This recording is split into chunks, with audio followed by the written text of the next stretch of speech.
Hello, hello, hello. Overshot the intro. I overshot the intro. Oh no. How's everyone doing today? It's Friday. Then it's Saturday, then Sunday. Then it's Friday. Yeah. I think that's how the song goes. Either that or I could just sing Friday. Remember Friday? Remember that meme? Remember that? It's Friday, Friday. Gotta get down on Friday. Yes, so this is going to be the start of a new Friday stream series. So for those that are familiar, I stream on Tuesdays and Saturdays. I'm going to be streaming on Fridays now. It's just going to be called, I'm going to call it Print and Chill Fridays. If anyone's good with art and you want to make like a thumbnail that I can kind of reuse with minor tweaks, go for it, because I'm crap at thumbnails, I'll admit that. But yeah, we are going to be doing Print and Chill Fridays, and it's going to be basically just a hangout stream. We're just going to print something and hang out. Or, in the case of today, if we have one-off builds. So, this printer is not going to take a series. This isn't going to be a part 2. There's not going to be a part 2 to this. So, that'll be a Friday stream. So, that's what we're going to be doing going forward, is we'll have our Tuesday build or tinker stream, our Saturday build stream, and then there'll also be a Print and Chill Friday. So, 3 streams a week. We'll see how that goes. The Friday stream won't probably be a 3 to 4 hour stream. We'll see in the future. It'll just kind of be however long it ends up being. As for today, I don't know. I think I'm coming down with something. If you were on the member stream yesterday, my voice wasn't sounding too good, and I don't think it's sounding too good right now either. We'll see how long we can last. So I got a nice coffee, so we'll see. It's like a 10-minute build with this printer. I'm fully expecting it. So first things first, let's get actual chat on screen here, because I don't have the overlay for some reason. There you guys are. So first things first, shout out to Kingroom. They sent this printer for me to review, so I will be doing a review on it later. Tronxy is apparently sending something that's equivalent to this printer over, so I'm going to put them in a head-to-head fight, and that will be the review. But we're going to be, shout out to them for sending the printer. As always, no money exchange, words and opinions are my own. They have not obviously seen this before or approved anything. It's, you know, YouTube spiel. You know that. So, we're going to unbox this. We're going to get it printing, and we're going to try the new Cura. There's a new version of Cura out, 5.0. Apparently a whole new engine. It's still in beta, I think, the release is. But it's been a while since I've tried Cura, and this was a commercial machine. So, we're going to go with it. So, yeah. Yeah, it's a Kingroom. Kingroom.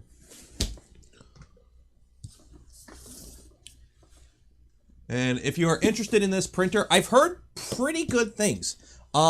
Anytime there's a printer that I might be getting, I try to avoid looking at reviews because I don't want like my opinion, my initial impression sullied. But I have mentioned that I'm getting this printer to a few people, and people have said good things. So we shall see. If you're interested in the printer, there is a link in the description to Kingroom's site. It's not an affiliate link. It's just a link to their website. It's $179 US.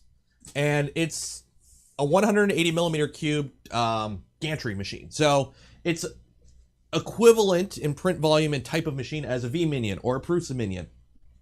But it's 180 bucks US. Now, obviously, taxes, shipping extra. So I've heard pretty good things about this, so it's going to be interesting. My wife is texting me.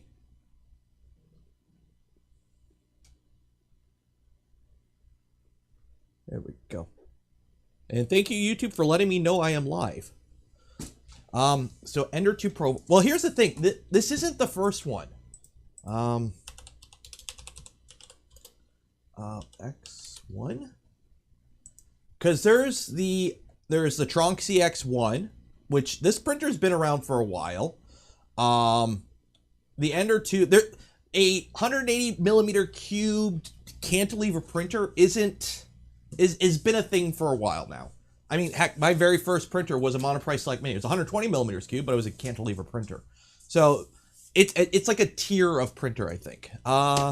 3DP Freak 5, thank you, appreciate it. Thank you for the Voron virus. My 2.4 is done and awesome. That's good to hear. Tunes, yes, tunes. Let's get the music going.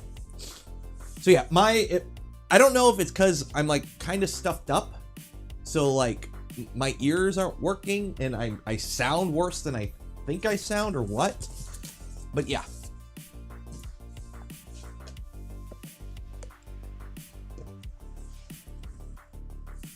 Never buy anything from them. Their customer service sucks. This is the first thing I've ever got from Kingroom. So, unfortunately, like that's the thing with, here's the problem with 3D printing reviews, okay? And I love when people ask this question on Joel's stream. I love watching Joel's streams. Who just bought some hats? Somebody bought a hat or some merch. Oh, somebody bought the hat. By the way, the hat. I seen somebody bought the Only Benchies the hat. If you watched the members only stream yesterday, which if you're not a member and you don't want to miss out on the monthly member only stream, consider becoming a member. The hat. There is now Only Benchies hats. So if you want an Only Benchies hat, and actually, I actually really like it, I will say. Is the camera funky? Do I gotta restart the camera? I gotta restart the camera. Okay, 1 second. Let me mute you for a second, chat.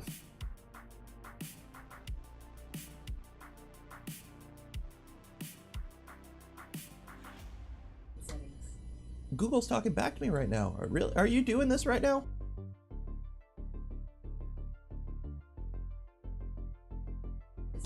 There we go. Good machine learning algorithm.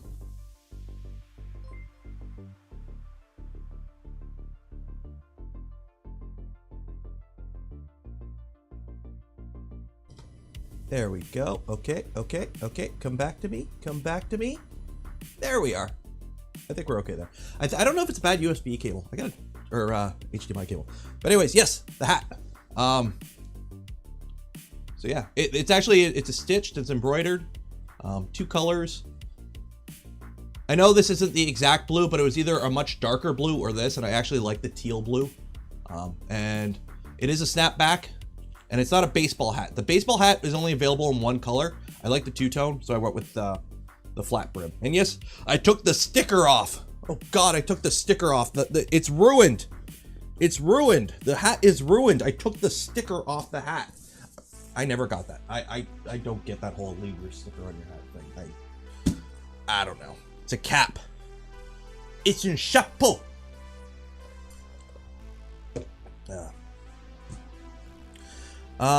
It's basically a Prusa Mini without Prusa support for a third of the price. I could see that.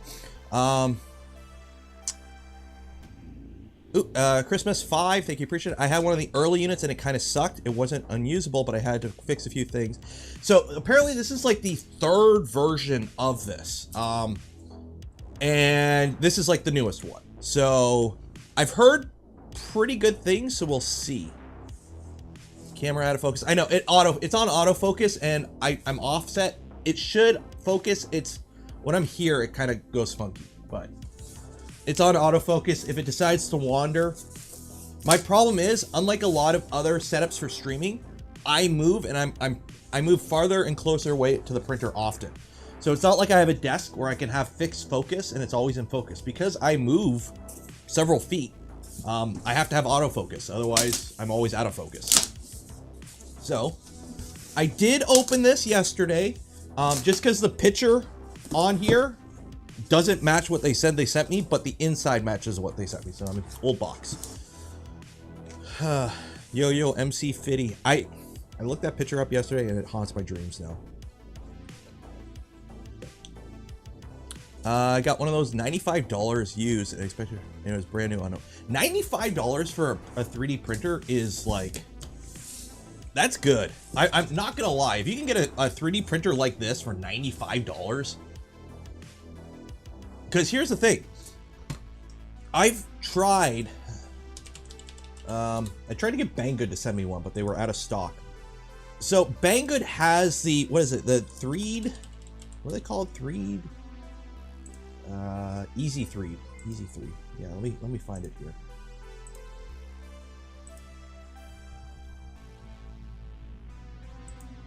And for those new to the stream and you're wondering why I'm not building the printer, we go on tangents on this show. We do that. We do that. So I wanted to get one of these because these are like the cheapest 3D printer you can get. The X2 and the K7. I think Linus Tech Tips did a video on one of these and a few other people. But these are like the cheapest 3D printer you can get. And they're like $100. And let's be honest, they're garbage. No heated bed, no part cooling. They're garbage. They're absolute garbage. They don't even use NEMAs. They use like whatever not a NEMA is. So if you can get one of these, like $100, that's pretty good. Joseph 5, thank you, appreciate it. I have 12 KP3S's V3 running Clipper in my farm, super dependable. See that? I think that you might have been the one that said something about running these in a farm.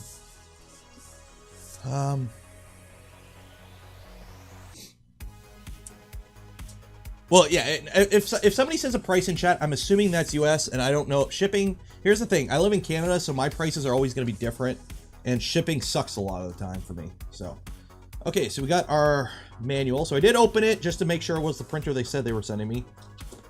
Okay, so we got the manual. Okay, it doesn't have a bed probe, so we're doing manual leveling, but a printer this size, no biggie. Okay, a warranty card. Some sample filament in the bin. Okay. Spare parts. I learned my lesson with the spare filament. We're not going there again. So we got a nozzle, thermistor, a USB drive, some screws. I think I'm up to about a dozen of these. Add that to the pile. USB cable, an extra coupler for the lead screw, it looks like. Whatever the heck this is. Oh, that's the cover for the clippers. I don't know, it's extra gubbins. Some Allen keys. Probably won't use any of that. Spool holder. So I'm going to be curious if it's a regular size or... Oh, it's just a roller. So it's just a roller style spool holder. Which is good, I guess, because then you can mount any size of spool. With smaller machines, I kind of have different expectations. So, Domenico, yes, I did check out that Core XZ thing you sent. I didn't really take a full look at it, but I did see it. Those rollers suck. Well, if they suck, they suck. My lead screw. So okay, I guess they just send the lead screw. Power supply. Ooh. With a... Oh, so this just sits besides the printer, I guess? Yeah. This just sits besides the printer. Beside. What do we got here? What brand is this? So we got 115, so we're good there. I'm not going to not work. It's a 360 watt, 24 volt. With a Kingroom sticker on it for some reason. Cool. Again, small printer like this, different expectations, especially at the price point. C13 cable, of which I've got a billion of. Build without the manual. I probably could, but I am going to follow the manual just because sometimes... Let's be honest, sometimes there's some very choice wording in the manual and we can have a laugh at it, so. I put that PSU with the filament. I'm not gonna disagree with the statement on the usual quality of these power supplies. But at least it's 360 watt and it is a heated bed.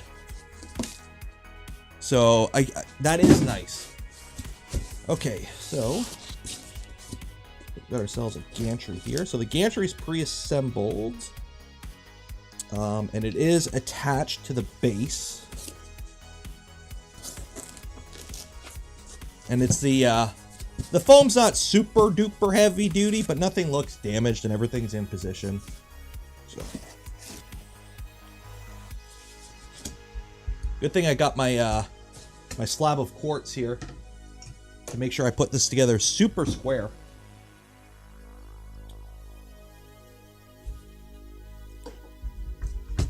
I really don't think there's much to this printer. Okay. Caution, high temperature, nozzle and bed. The sticker, it's backwards. This is the front of the printer. Why? You guys had this on backwards. Oh, probably because this sticks out. So, the bed surface itself. It's not magnetic. It feels just like a cheap magnet. And it's got a texture to it. The good thing is there's already a sticker on here, so if you want, you can fix it really quickly by getting a flex plate. And ooh,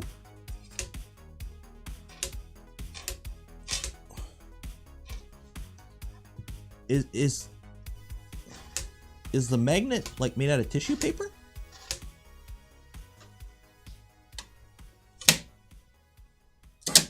Okay, listen. Here. We're gonna do a little science here. Desktop audio. Turn the noise gate off. Okay, there we go. Ready?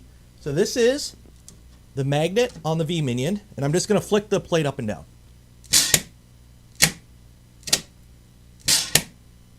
Like it. And this is this magnet.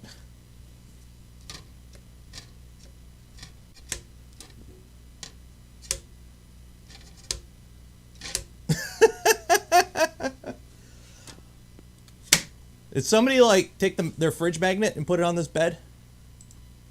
Now granted,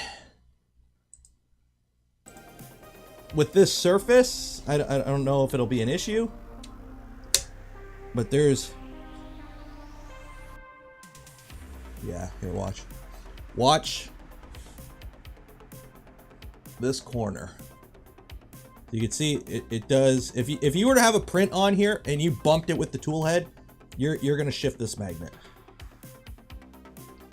It grips, but I could see warping. If you're trying to print ABS on here and your part starts to warp, it's going on in it. It's pulling a Bilbo. It's going on an adventure.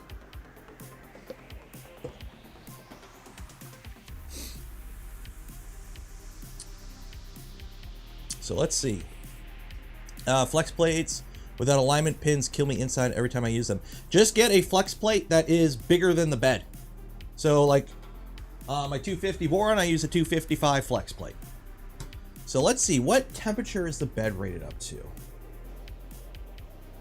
Does it say?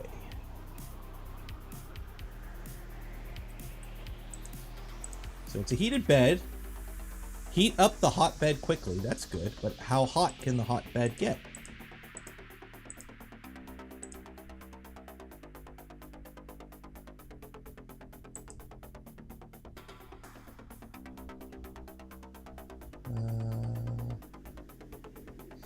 Doesn't really say.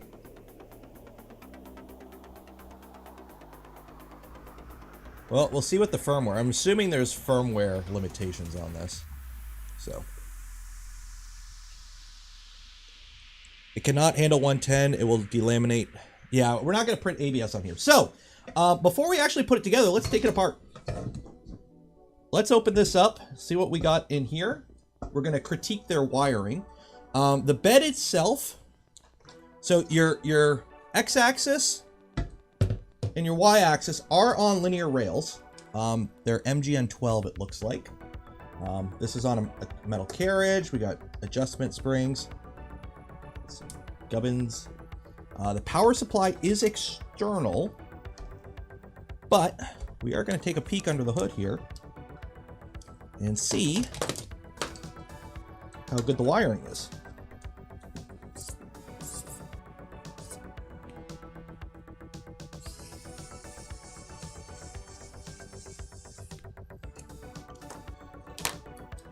Because why not check it out? MGN12C? Okay. Yeah, it's an MGN of some kind.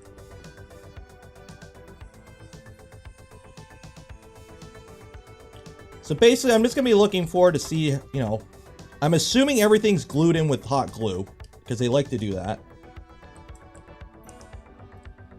Which, let's be honest, you know, like JSTs and whatnot, they clip. If you're shipping a product and you don't want, you know, a single connector coming loose and having, you know, to get it shipped back and do warranty work, yeah, I can see putting, you know, hot glue. I understand it. Check if cable ends are terminals or ferrules or tin. Oh yeah, that's what I'm checking, really. Here's the thing. If they tin it, it's bad. If they don't tin it and they just shove it in, technically you're fine. It's not what I like to see, but it's not really a safety hazard. And then ferrules are big. If ferrules are there, then they win. The Z is on V wheels. The Z is V wheel. I will say these screws are kind of shitty. They get stuck in the bit.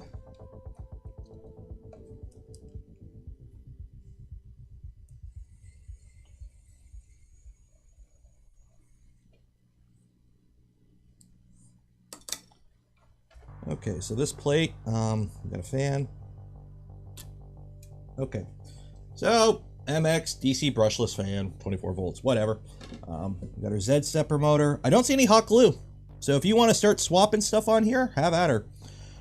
Kingroom KP3 V1.3 board. It is a GD32 controller. There's your motors. They're nice and labeled. The wires are going directly into the terminal, but do they have, are they tinned or are they bare? If they're bare, they're fine. If they're tinned, they're not fine. They are tinned. They are tinned. I can't see them anymore. Tinned.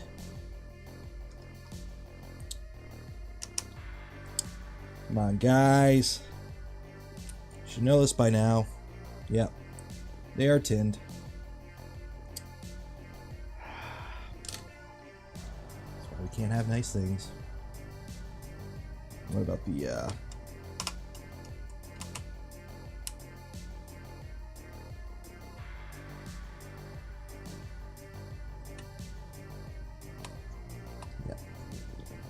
Well, it is what it is. I'm going to leave it for now.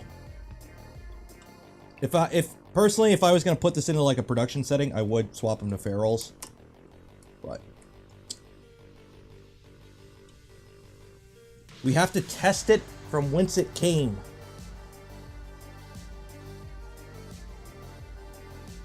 Yeah, they tinned it. Why is tin bad? So the reason is you don't want to tin it because an electrical connection can heat up. Okay, it's an electrical connection. You're pushing current through it. It can heat up, cool down. When you tin the wires, you're soldering them. Solder is soft. Solder is malleable. Much more so than the wires, especially when you have stranded wires and you twist them and then you tin them. What can happen is you tighten that connection, right? You tighten this barrel connection down. You tighten it down. It's holding the wire nice and tight. But then the wire heats up a bit and it expands. And well, obviously the solder is the softest thing in this whole connection here. It's going to expand, but it's just going to mush. And then when it cools down, it shrinks.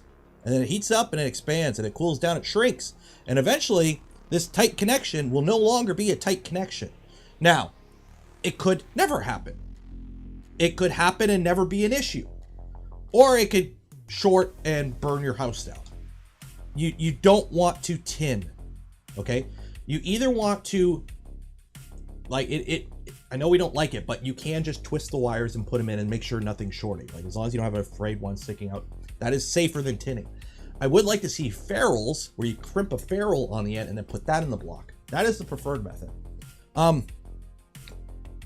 But in terms of like mass production, you don't want that. So what else is in here? So we got our Y-axis here. That is, do you see that idler there? That idler is already bent. And that belt is not that tight. That idler is, it's a little, so that is gonna lower the life of this belt. I would have liked to see an actual proper something here and bracing the other side, because they only tack welded it on one side and it's going this way. What else? This brace, that's tight. And the frame is, it's a simple printer. Like, let's be honest, it's a $180 printer, right? I'm not expecting, you know, CNC bases here, but still, that I don't like. That I don't like. Put the fan back in. What else? I do like to see they have grommets here where the wires come in. They do have grommets. That is good. Anytime you have wires going through metal, I do like to see a grommet. These are TMC 2225s, if I'm not mistaken. So they're like TMC 2209 equivalent, basically. Nice big fat heat sinks. There is open connectors on the board here. I see a BL Touch port. another thermistor. So there's another thermistor, BL Touch hookups, more end stops. So if you wanted to play around with this, they even have a hookup for another Z if you wanted to. Like, it would be tied to the same. Although, I think you can put a driver in here.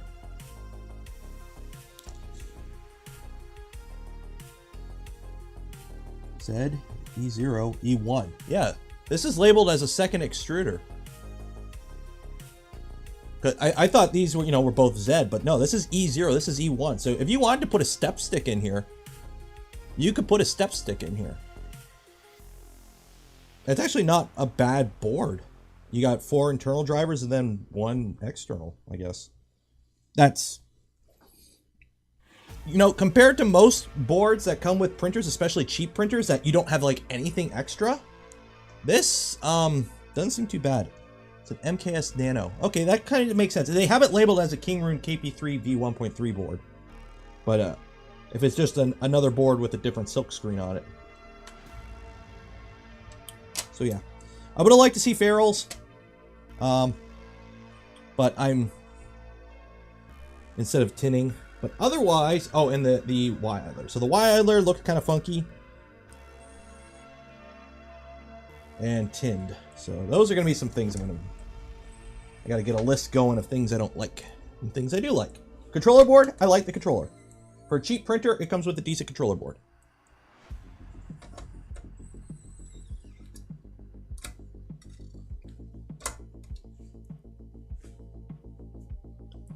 The cap got a lot of promote. Was I leaning over a lot? Oh. Yeah, I gotta move the camera, like where the camera is, I gotta move it like out and angle it down more. So it's instead of coming straight, because the camera is literally straight above this. I need to like move it out and then point it back, I think. So I don't do that. Is that where the cables were? I didn't move the cables, I don't think. Let me double check.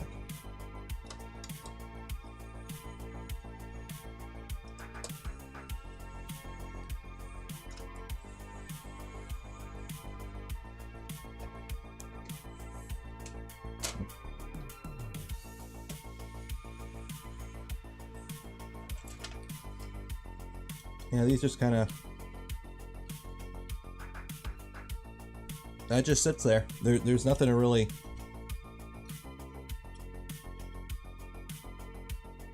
Oh well, it is what it is. C'est la vie.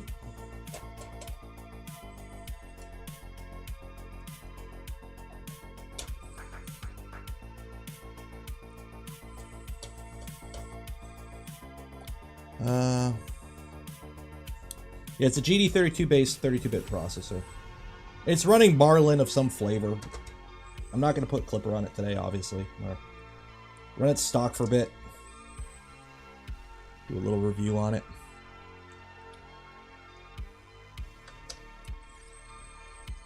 eBay has it for 130 sometimes. That's actually... Here's the thing, like, you have to set expectations, right?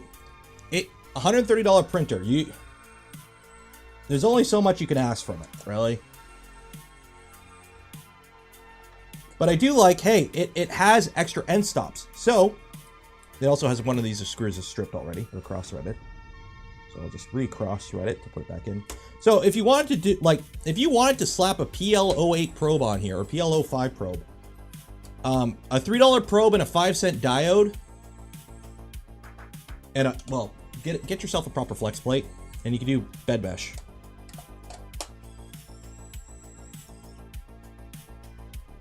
$120, 5K. Yeah, that's fine.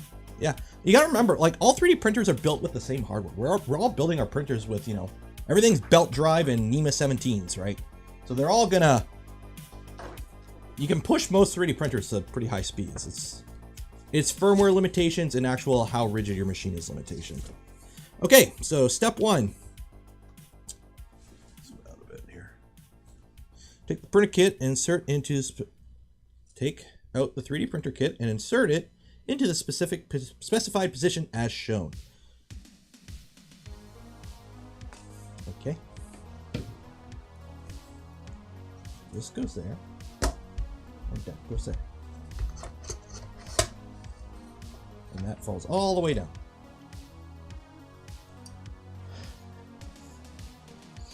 Take the number 3 hex wrench and fix the XC screws from the bottom. Okay, so I'm assuming these screws that they labeled as extras or spares aren't spares, and I actually need this to put the printer together. So, because they labeled the box as spares, and it's the only screws I got. So, Craig, remember for 3 months, woo! But I do have extras, so that's good.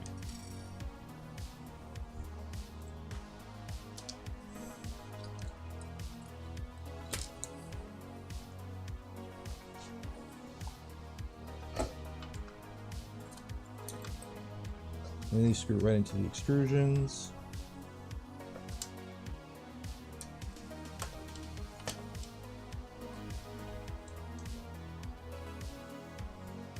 It's the problem with cantilever printers. I like putting together box printers, like box frame printers, like the Vorons, because it's just a cube. You don't have to put it on weird, funky angles like this.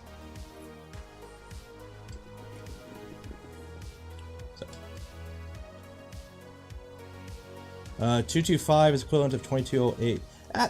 They're modern TMC drivers. I'm not too concerned. As long as if the driver is TMC something, and well, not TMC 2130s, those are starting to show their age, or 2100s, oh god. As long as they're like, you know, relatively new TMC drivers, they're fine.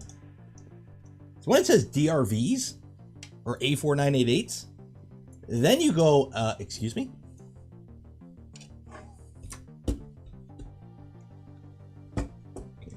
Put these screws in. Okay.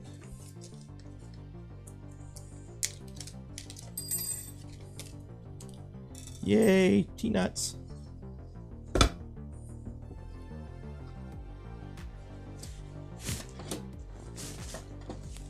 Come here, power supply. And come here, sanding block. Do your job.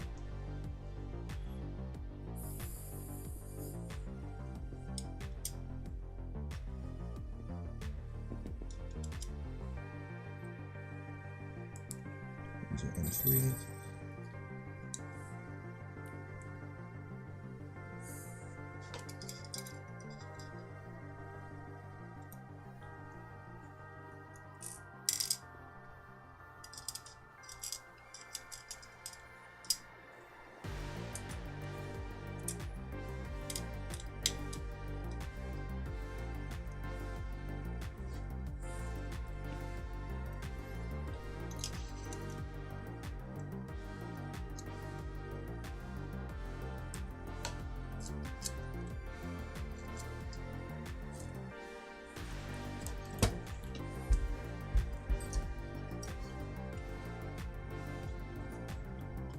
Okay, where is my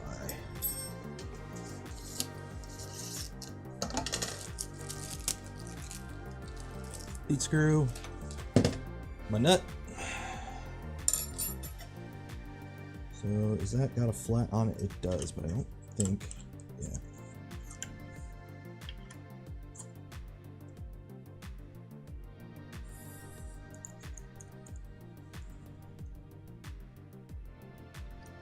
Well, you could put a flexi shaft on here if you want, but it's just a rigid one.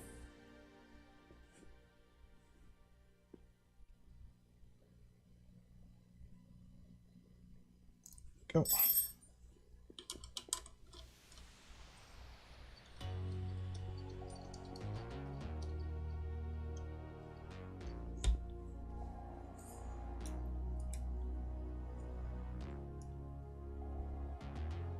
Okay. And that is that. It's built.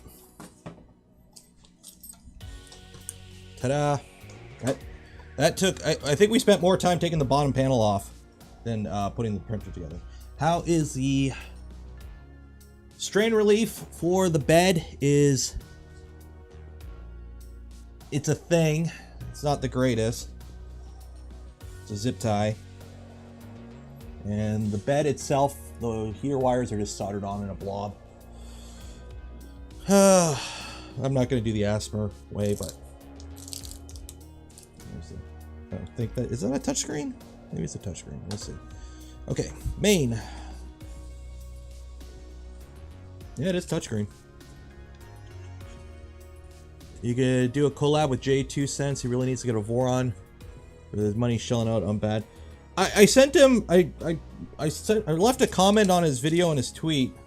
But here's the thing, like collab. He lives on the other side of the continent from me in a different country. And yeah, it'd be cool. Don't get me wrong. I would love to like go fly out and build printers with people. I know Joel's like, you can come anytime, but it's kind of hard to actually schedule that. Especially when, you know, my wife works full time, I've got a 4-year-old.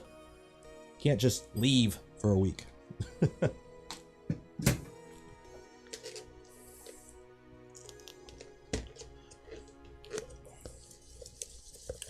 lot of bugs though. Well, that's why I'm going to try it. I haven't tried Cura in a long time, so we're gonna give it a shot with this printer.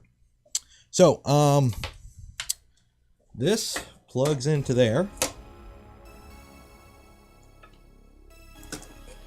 and I guess I'll put that there. You're supposed to just plug it straight in like this. So that goes in there, off. Yeah, plug you in. If the power goes out because of the shorts, I'll try and come back in a minute. So power on.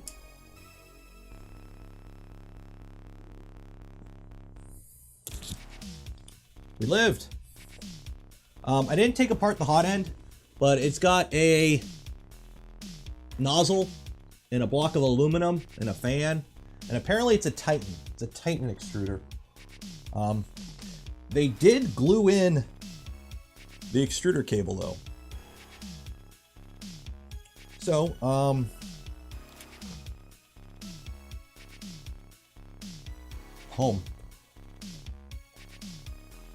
all.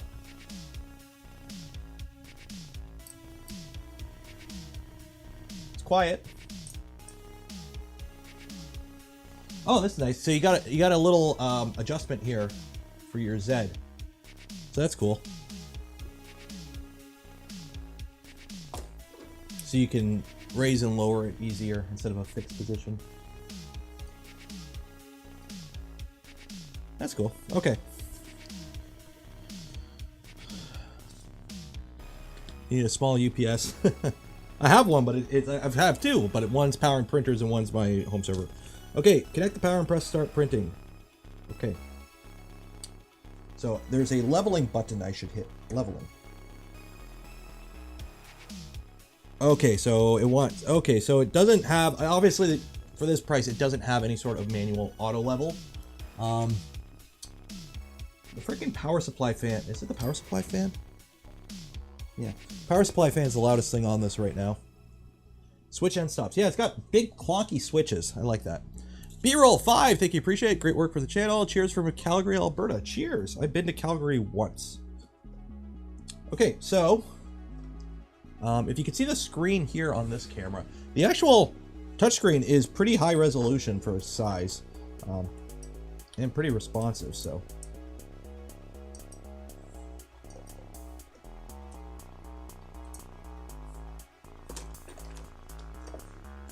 let me find a piece of paper so we could scientifically level this thing. There you go. Thank you, David. I'm using your printed solid order paper. Oh my God.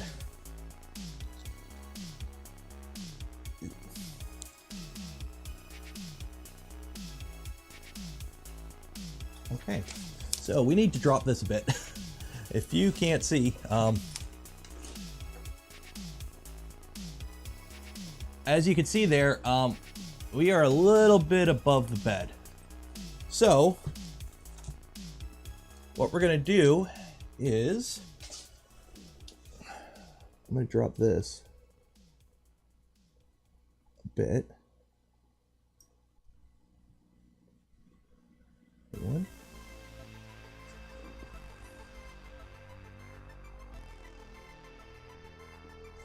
Oh wait, I gotta home it again. Home all.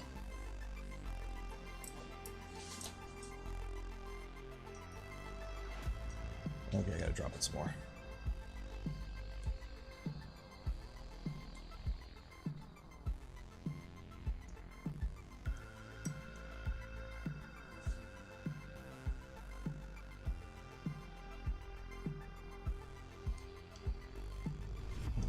All.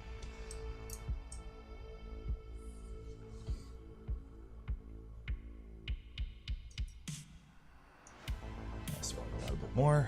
Oh, sorry. Camera went tilted. Linear rail for the bed, canted. I can't really see. We'll find out in a minute here.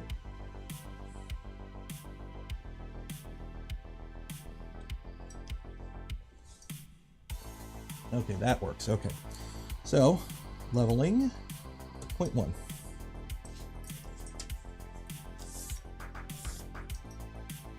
Fake Titan with V6 light clone, PTFE to the nozzle. I kind of figured it'd be a PTFE.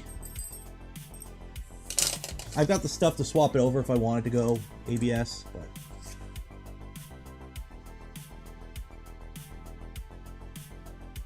oh, wrong way.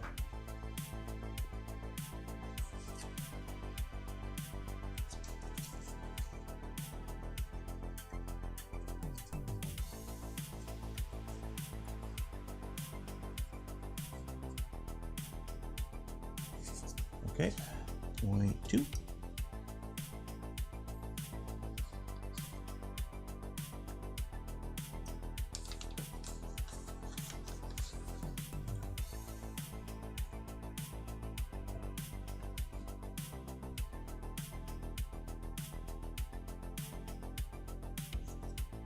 Okay, 0.3.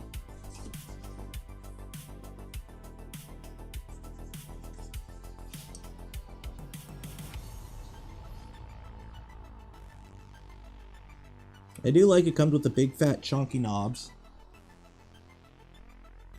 for bed adjustment instead of like the little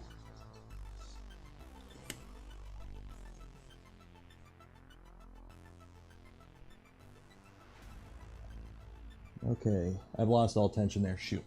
Okay, I gotta tighten the bed down. It is not good enough. I gotta drop this a bit. Okay, move. Set up. I gotta go down. I can't go up. I gotta go down. There's not enough.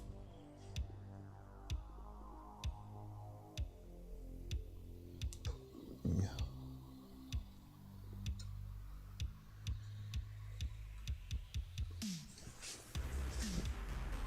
Oh, wrong way. Yeah, I gotta drop all this. Because it's got a bed carriage, and I really don't know how square this bed carriage is, right? Like, it's pretty thin metal. Who knows? Who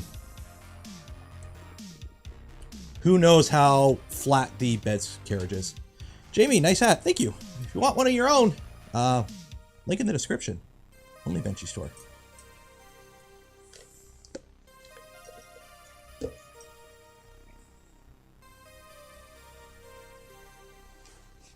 Okay, there we go. So, leveling 0.1.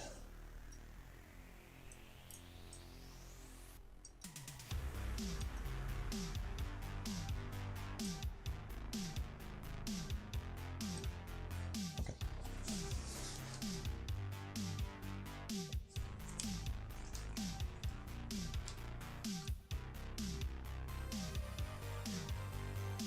Okay. 2.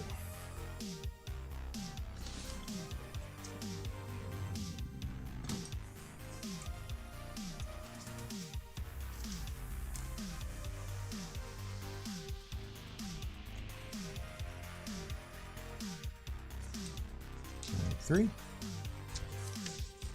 I will say I don't like the fact that the hot end fan is an always on fan. I don't like that.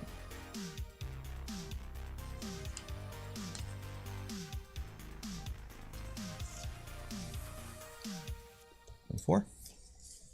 I much prefer to see the hot end fan be controllable and only turn on when the actual print is printing.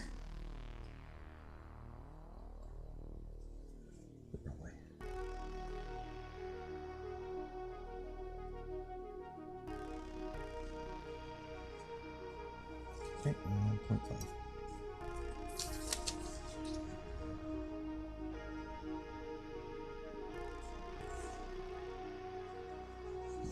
Good enough. You can't really adjust the middle. Put like 0.1.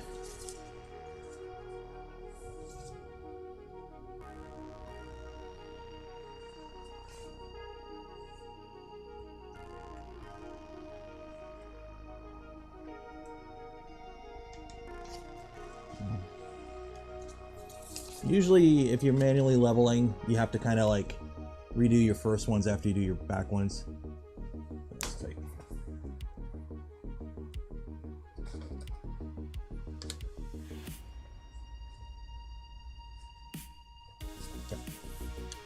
Okay.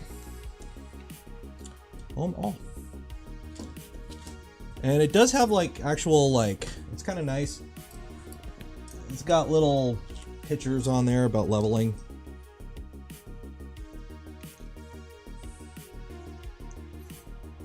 So let's see, what else is there?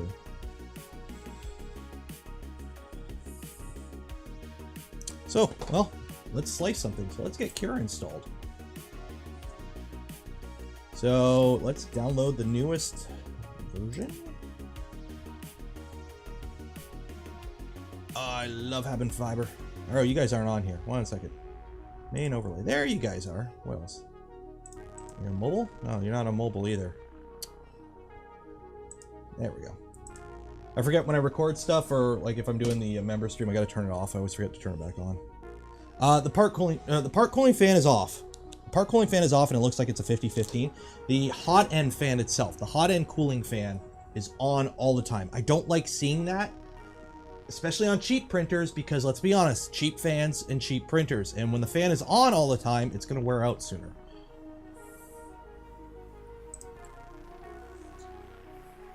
Did it come with an SD card?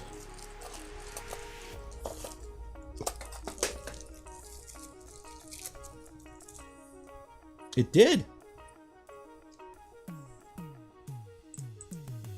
I've got a completely unlabeled SD card here. Do I dare insert the Chinese SD card into my computer? Install Cura 5.0.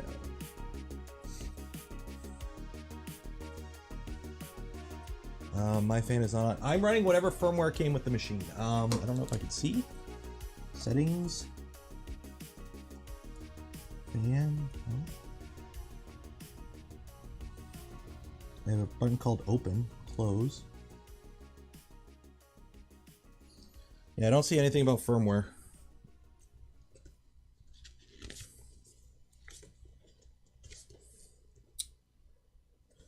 So.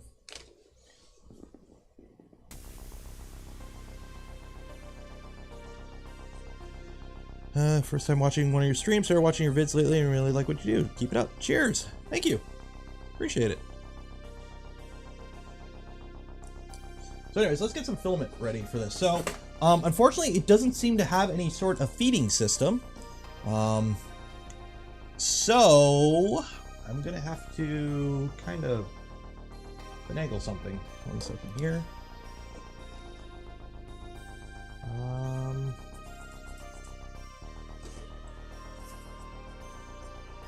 Well, these, you're right, these spool holders kind of suck. So let's move you up to the front here. Get rid of all this stuff. You can go there.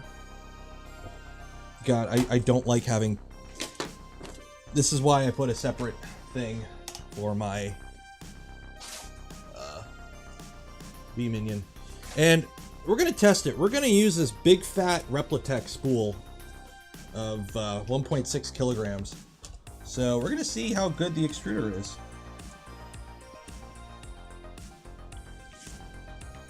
Spins kind of freely. I need to get some Bowden tube. Bowden tube. I know I have some somewhere. Am I running out of Bowden tube again? Do I gotta buy more? Oh, there we go. Here's some. Oh, no, that's all screwed up. Here's some. That works. I'll put some in there. That works.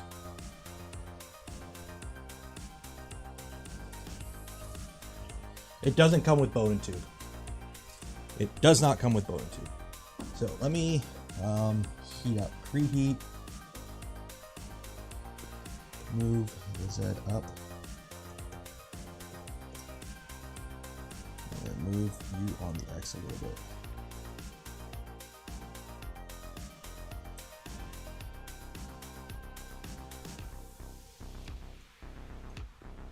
Preheat.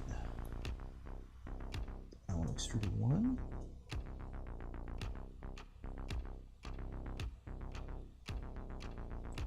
Okay, I gotta push the button. I gotta like tappy tap it to get a 190.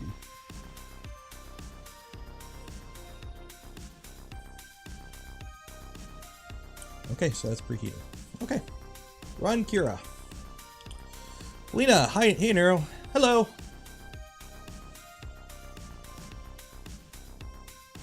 There's a small piece in the parts box. There is.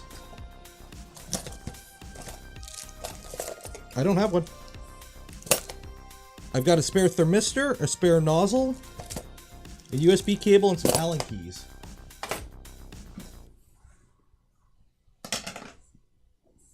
And there's nothing else. Nope. Swap those fans for Noctuas? No, don't use Noctuas for part cooling. Or hot end cooling. No. Okay. What's new? Skip. Close. So obviously we're not using the FL Sun, so add printer. So this, whoa, whoa, whoa, whoa. Okay, so we are looking for a Kingroom, because I'm pretty sure it's in here. J KP3S. Add. 180 rectangular, heated bed. Bada bing, bada boom. I'm running whatever stock. There we go. Let's go to NeuroCube. Oh, nope. What do I got saved?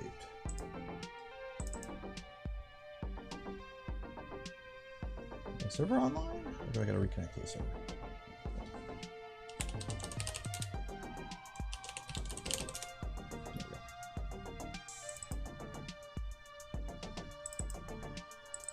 Yep. So an article about direct drive plus dual gear extruder being the main cause of motion 6. Your thoughts on that? I've seen that. It's still a your money may vary type thing, in my opinion. But I did see that article. Okay, so 0.2 layer height, wall thickness, 3 walls. I'm gonna go bone stock for all this. Bone stock. See what we get. Look at these. Where's my print speeds? 60. Hour 27.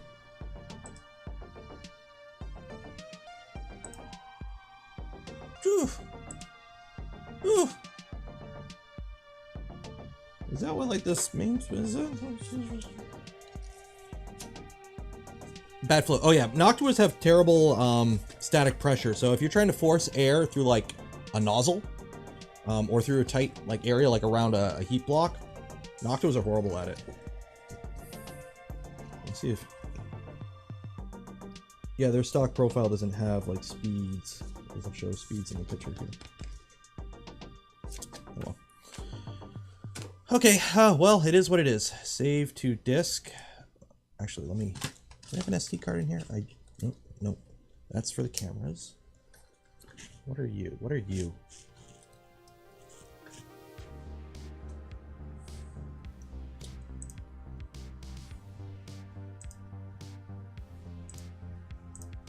Are you from where? What's a... Oh, no, don't use this one. Actually, yeah, I could use this one. Yeah, delete that. USB drive E. Save. How about the 4020 Noctuas? A little bit better, but I'd still go with actual proper air cooling. Is noise that big of an issue?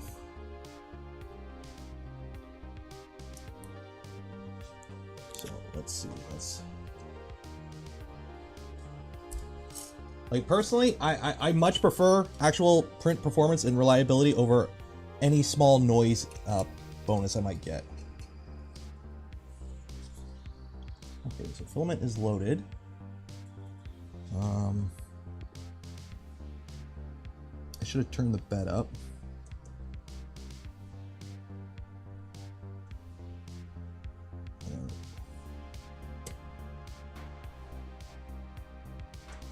Print the Nero cube. Okay, so waiting on everything to heat up.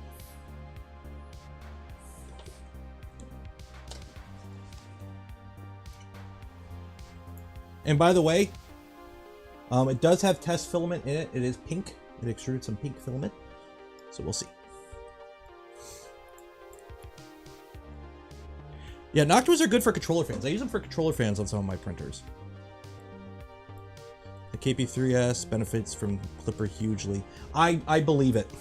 I believe it.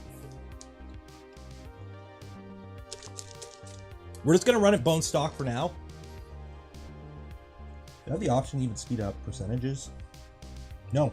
I don't even have the option to speed up, like, you know, print at faster percentage. Where are the likes at? I don't know. Where are the likes at? Like that smash button. Do the thingy.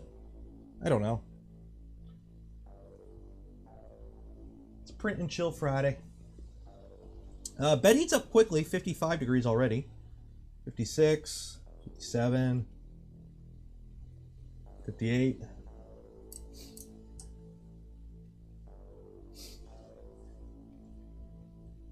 You get the percentage once you're actually printing. Okay.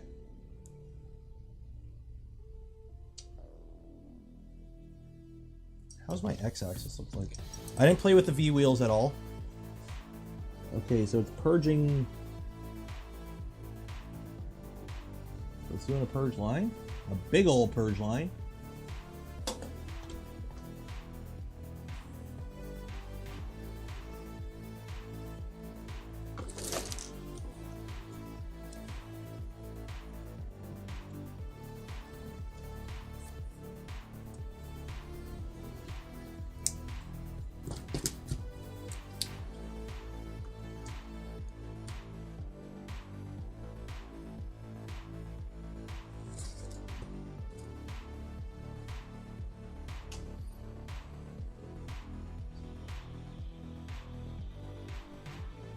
First layer looks pretty good. It could probably be a little bit closer to the bed, but I ain't gonna mess with it now. Belt tensioning. I don't know how you tension the Y belt other than kind of, or the X belt other than YOLO it. There's no dynamic tensioning on the X axis or the Y axis actually.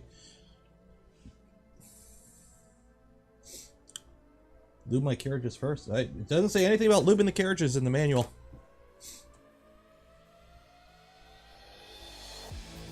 Only for some gummy bears. If we hit 300 likes, I'll eat a single gummy bear, if that's what you want. The options. Pause, stop, so overhead. I don't know if you can see. Pause, stop, more? Oh, there's a speed button.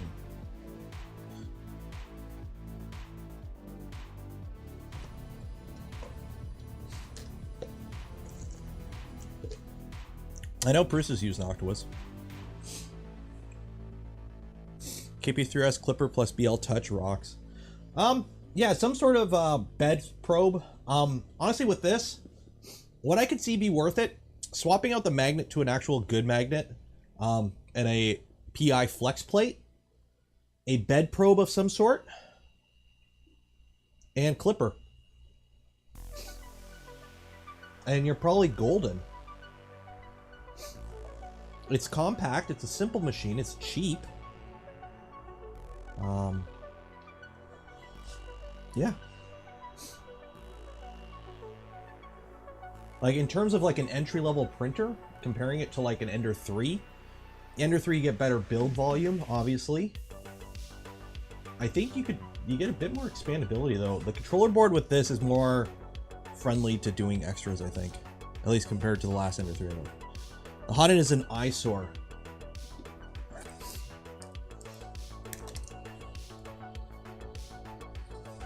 I'm just gonna draw a smiley face on it. White marker isn't working. It still flings. I fling my bed back and forth. I fling my bed back and forth.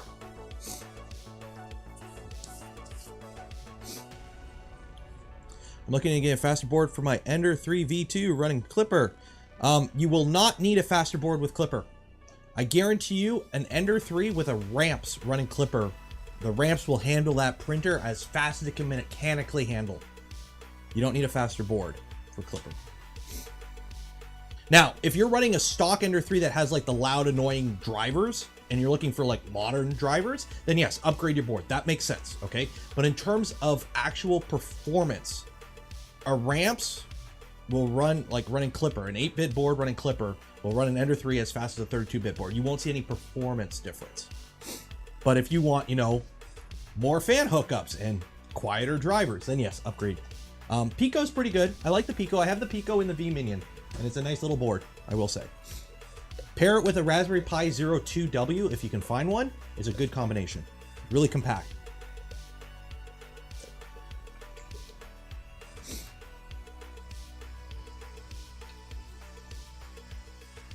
So the plan is we're going to let this print finish, and that will be the end of the stream, I think.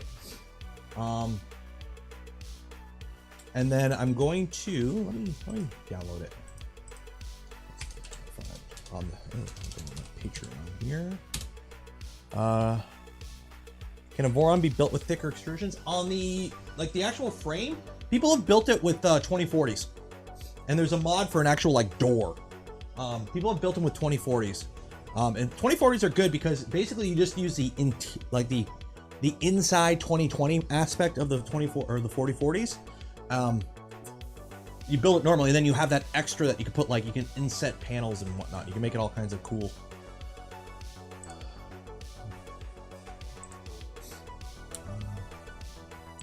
So we are printing today Replatech.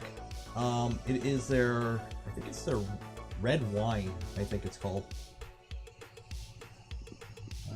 PLA Vivid, yeah, wine red. Actually, I really like this wine red. Oop, nope, wrong button. Chaos Cortec. There's a new model I want to download.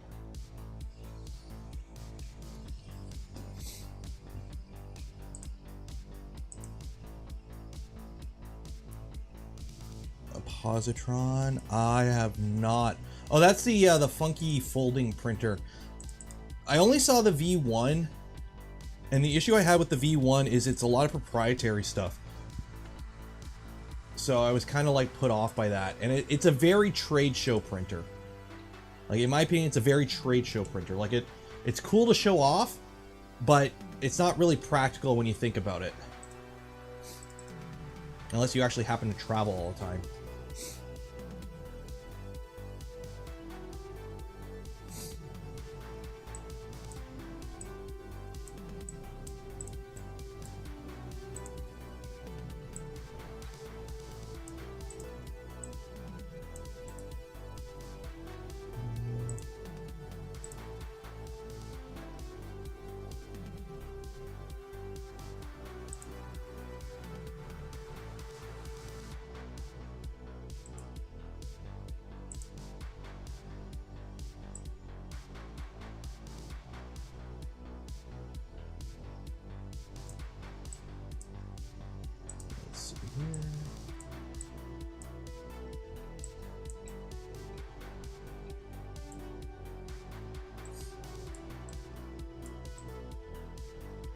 Yeah.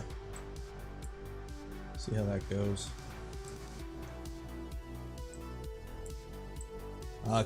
Chelsea at Chaos Cortex been doing these like ornamental Pokemon skulls lately on their Patreon, and they're really cool. I did I got one of them here. Yeah, I got the Cubone one. Ornamental Cubone skull. I actually did it in glow in the dark. So this is the Charizard one. It's a Kingroom. Not a King. I kept calling it Kingroom. When I was first like, I thought it was Kingroom for the longest time.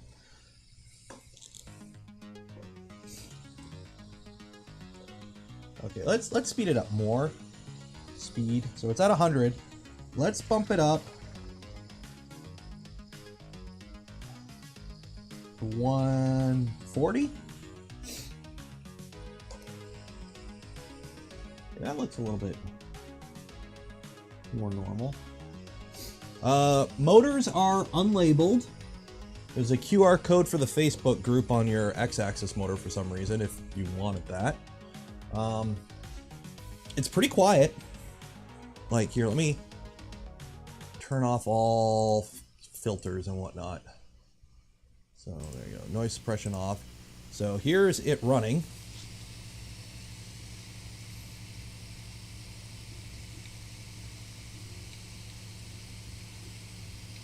Yeah, the fans are the loudest thing, and it's the hot end fan, or the power supply fan probably. So yeah, it's quiet. It prints. So obviously there's not going to be a part 2 to this series. There will be a video at some point though. I will do a video on this printer. Do you offer a Rent a Nero service? I need help installing Clipper on my BQ BX. It should be the same as installing Clipper on any other printer, just whatever the controller board and the config. More power. How many screws are holding this rail on? I see a screw here, and I see a screw here. Is there a screw behind this, or is it just 2 screws holding this on? Okay, there's 1 screw in the middle. There are 3 screws holding that rail on.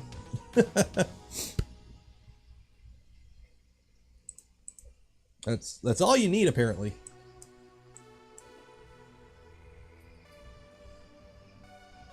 Clippy host cannot connect.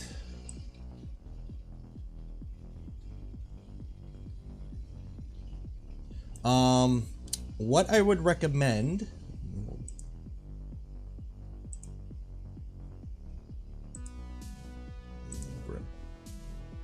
Clippy host cannot connect. Make sure you flash the controller board properly and try potentially a different USB cable. Oh no, all good. Came late. You're late. You missed it. No, the printer's fine.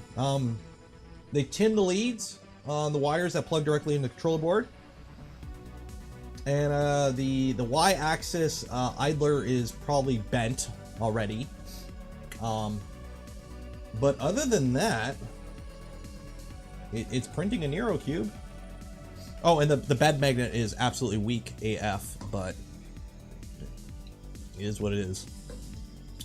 It's printing.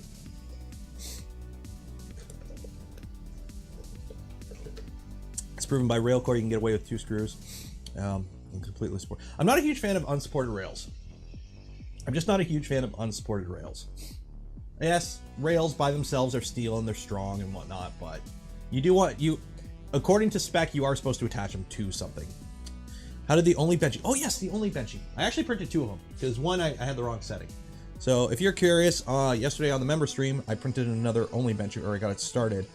But there we go. Focus. There you go. So this is a 200% scale benchy, 25% gyroid infill, 1 bottom layer, and this is in CF nylon, and it's the Fadis AE carbon, 15%, or it's PA12, 15% carbon fiber, printed at 300 degrees Celsius. And there you go. No walls. It's an only benchy.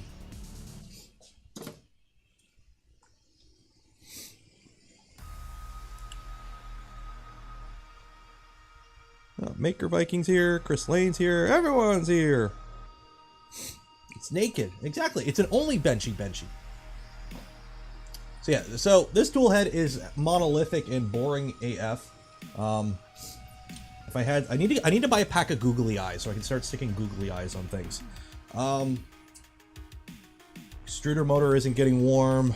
X motor isn't getting warm. Y motor isn't getting warm. Nothing's getting warm on this thing. If you're curious on how the wires are actually moving, as you can see, the wires are just braided. There's really nothing. No drag chains or anything. Z wires are kind of funky. They just kind of hang out, or yeah, they just kind of hang out here. Is what it is. Everything's wrapped, zip ties, well, Velcro ties. On the side of the printer, there's micro SD, power input, and a USB-A. On the back, there's like the spec sheet, 240 watt power supply it needs. So it's got an oversized power supply apparently. The machine draws 240 watts, 80 millimeters cubed, FDM, 5.5 kilograms. It was made last year, and it says filament PLA. So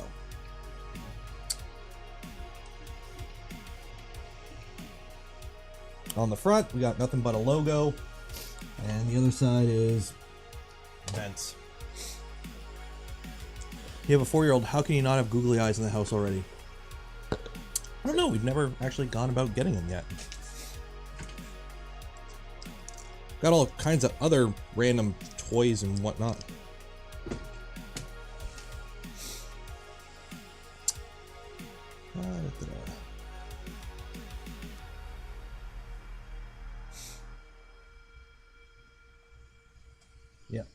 Yeah, the micro switches are like a weird teal, and then the wheels are yellow. Well, at least you're not going to miss the wheels. You're going to see the wheels. The extruder does have, it's a Titan knockoff, apparently. I've never used the Titan. But you do have the ability to adjust tension, I guess. I have a green QC pass sticker on top. So you know the printer is good. It's got a QC pass sticker, so we're good there. The cap here on top just comes off, just a little cap. Lead screw. Oh, it's a really simple printer. It's a really simple printer, but it went together really quick. Yeah, now printing.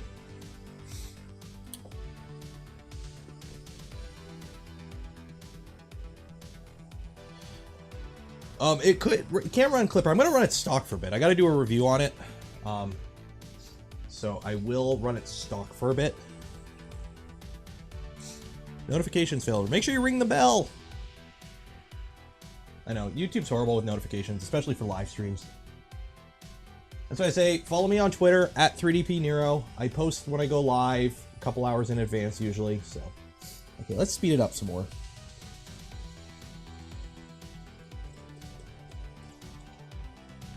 200% speed, which we're probably at the limit. We're probably hitting firmware acceleration limits if we're at 200%.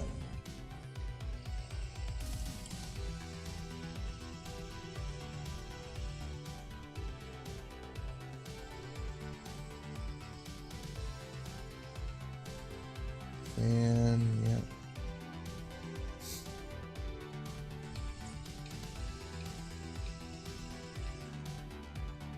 Oop.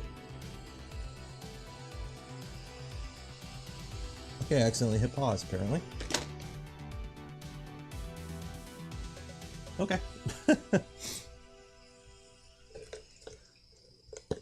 Make sure you bell the ring, like the smash button. You know, the YouTube thing. Do you know if your Z screw misaligned? Some, including mine, have them. What do you mean misaligned? My lead screw seemed to drop right in to the coupler, so it seemed okay. We'll see if there's any wobble in the print. Pause works. I don't think it has power failure. I don't think it has power resume.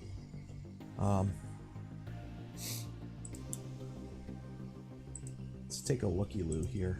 I don't think it has power resume.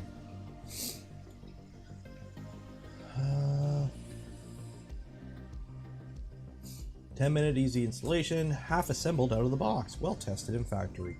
It did have filament in it, so they did test at least that it extruded.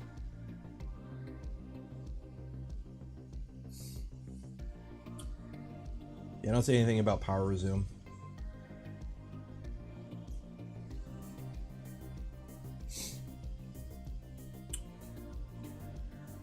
It's a simple printer. Like, it's a simple printer. You can only judge it by what it is. Like, that's the thing. For 180 bucks, you can't build a printer this cheap, really.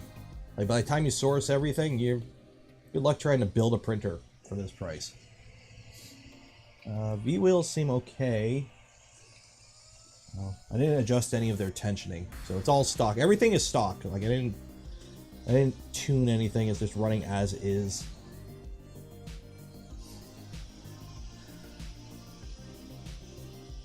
Where is my end stop for the Y at? Where is the Y end stop at? Is it internal?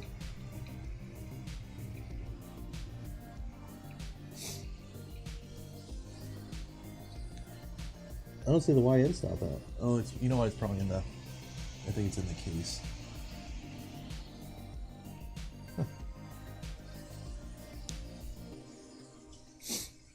Doesn't have power resume. Stock needs to be flashed with updated firmware. Okay. Yeah, I'm running whatever firmware came on it. Good print time with the cube. I think under an hour, I guess. I don't know. I think it's like a 40-minute print on my normal Voron profile, but it hits layer cooling, like minimum layer time limitations. Thick rails. Yeah, MGN 12C for the X and the Y. Z is V wheels.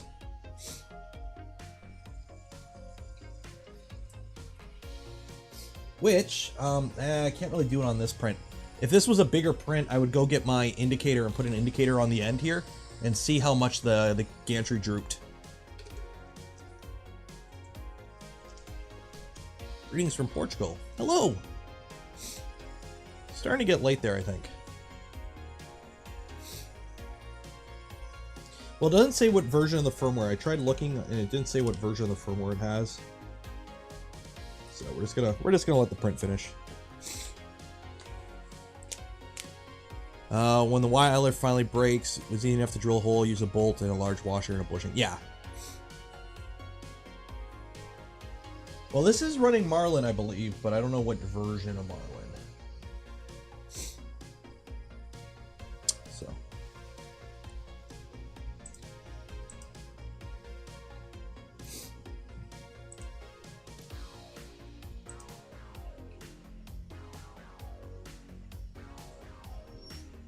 Greetings from the Netherlands. Oof. Okay, I think it's starting to get late in the Netherlands. I think you guys are 6 or 7 hours ahead of me, I believe. I think. Maybe.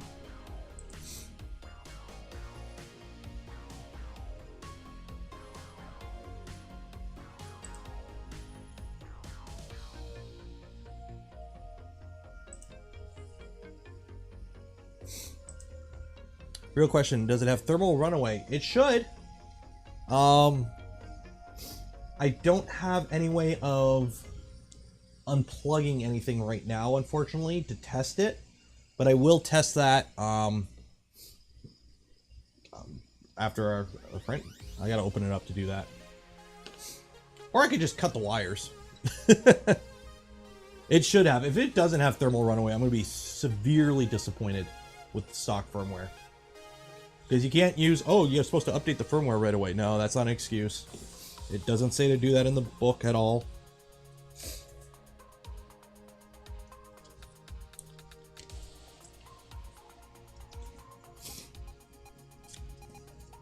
Yeah, it doesn't say anything about firmware in the book. Bed leveling, operation instruction, software installation, how to print, slice settings. It recommends print speeds of 30 to 150, but print speed is 30 to 50 or 30 to 150 millimeters a second, but it recommends 30 to 50 millimeters a second. Yeah, we gotta bump that up.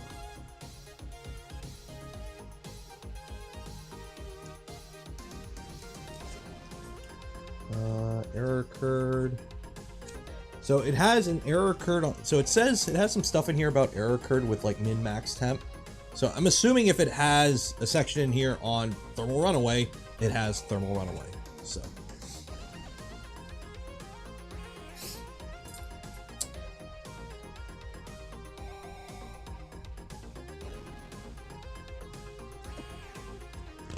yeah, it doesn't say anything about firmware updates. So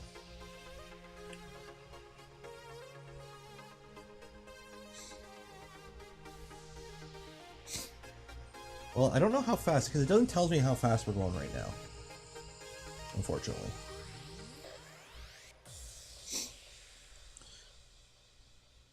All the ones I've seen come with thermal runaway. I believe it has thermal runaway. I think in today's day and age, if you're shipping a printer, a new printer, like, you know, somebody finds an ANET A8 that's been sitting on a shelf for 20 years, whatever. But if it's a new printer, like in the past couple of years, if you don't have thermal runaway, that's a huge safety issue. Like right off the bat. No.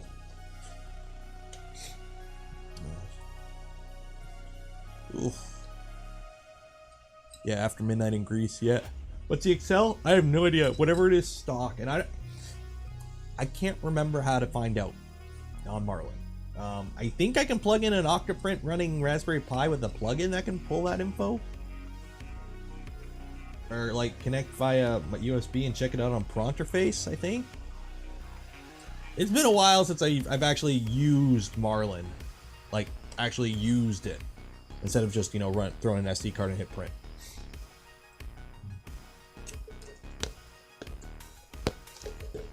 The monoprice delta.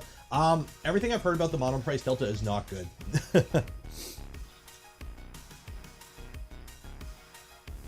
M503 in Marlin. Okay. Well, when the print finishes, we'll connect it via USB, and I think I have Pronterface installed on here, so.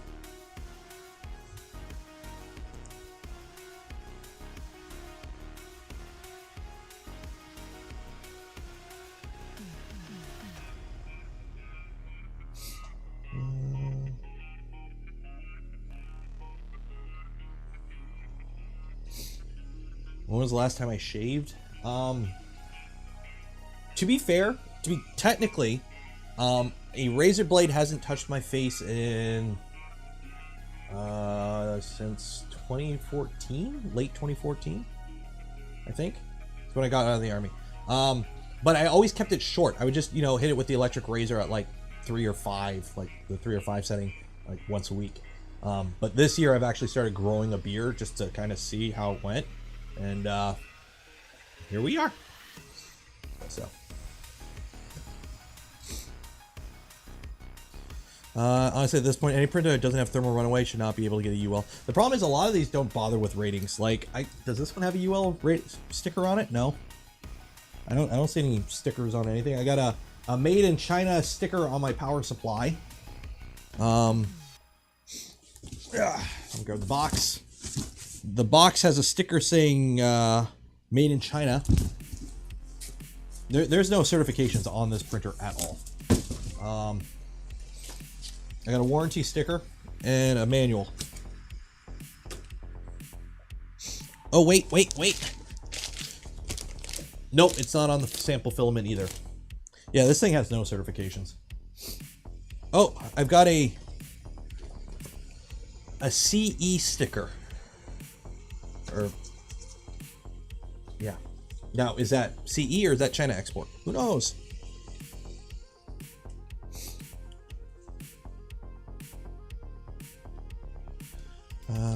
Beer looking good. Thank you. I'm actually really happy how it's coming in.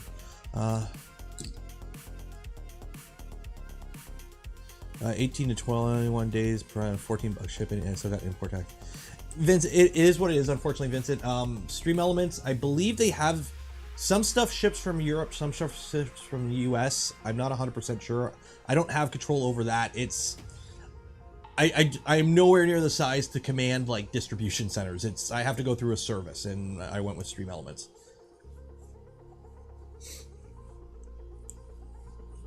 You should really start clacking down on non-compliant printers. They can if they want. I'm a fan of YOLO.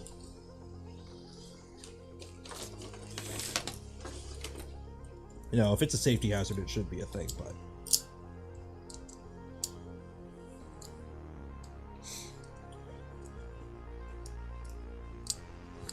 Most important thermal runaway protection is the hardest to test. You need to remove the thermistor from the block or connect an outside thermistor to the board. Oh, yeah. Yeah, that's a common thing. You know, I've actually seen a fire get started because the heater block itself fell out of the, or the heater cartridge fell out of the heater block. And it, like, it contacted a fan and caught fire. Doesn't even have a Canadian CSA cert? Nope. But you can buy it on Amazon Canada, I'm pretty sure.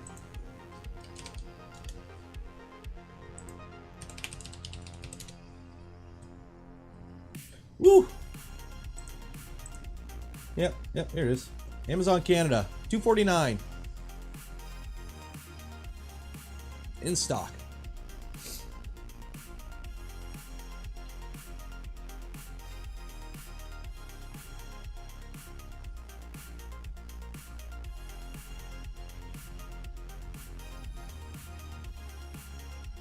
Monoprice Select Mini, $281.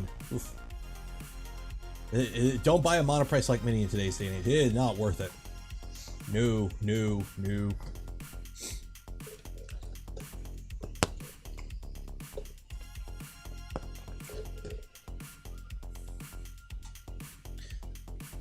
What's that in freedom dollars? On Kingroom's site, the printer itself is $179 US.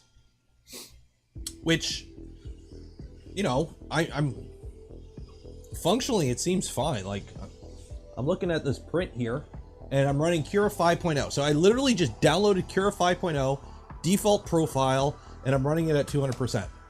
That's all I've done for slicing this. And it seems to be doing pretty good. Like, I can't really complain. Is there ever going to be a Voron resin? No. DIY resin is dumb, unfortunately.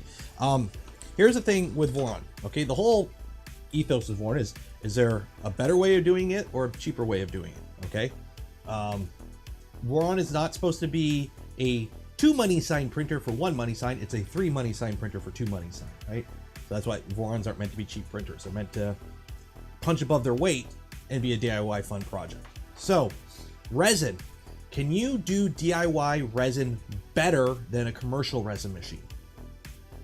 No. Can you do DIY resin cheaper than a commercial machine? No. So then why would you do a DIY resin machine? When you could buy, you know, an Anycubic Photon for a couple $100, $200. Even the Whale 2 isn't that expensive, if I remember correctly. And yeah, resin, because you have to use the screen and the board, and there's no like open source, like there's no Marlin and Clipper type thing. You got to use the Chi2 boards, and it's, yeah, at least last I checked. But yeah, you don't see open source resin printers like you do FDM. The tech is different, and you can, commercial resin machines, you can get cheap commercial resin machines that are amazing. So yeah, I think I won the filament last stream, but I've not heard about it. From Prince All, I let David know the winners, so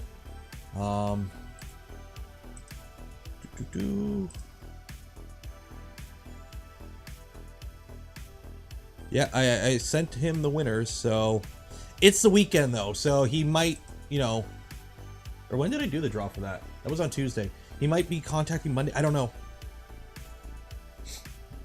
If you don't hear from him if you don't hear anything by Monday, send me a DM on Facebook or Discord, or Facebook, Twitter or Discord.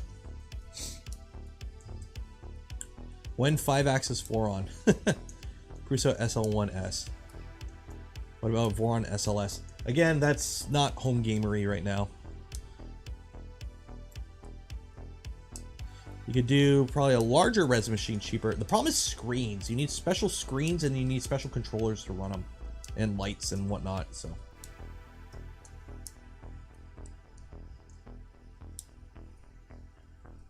yeah, the Prusa resin is expensive. It's a very good resin machine. I'm not going to doubt it. It's a very good resin machine. Everything I've seen about it, I'm not doubting it's a good resin machine. It's just, it's a pricey resin machine. So for a home, somebody who plays around with resin every now and then, you know, like, oh, hey, you know, I like printing, you know, oh, hey, I found a cool model for a, you know, Elden Ring character. I want to print that. Yeah, you don't need an SL1S. But if you know, you're serious about like model making, some of the advantages of the SL1S start to make sense. But like, you know, this is on like an entry level cheap resin printer, right? Like, you don't need stupidly expensive resin unless you are at that level. But it's like 3D printers, right? If all you ever plan on printing on your 3D printer is whatever the flavor of the month print on Reddit is, so you can get Reddit points, and you're just printing PLA, something like this is probably all you'll ever need. But if you know, hey, you print a lot, or you need it for business or whatever, yeah, you might start looking into more serious machines. It depends on your use case.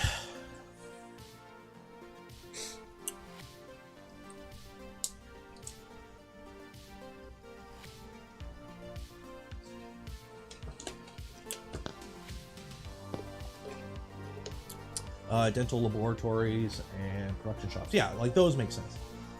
Belt printer.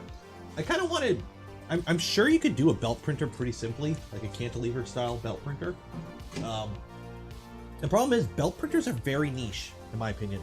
People think they, I did a video on my channel a while ago, where I printed a bunch of stuff at 45 degrees to simulate printing on a belt printer.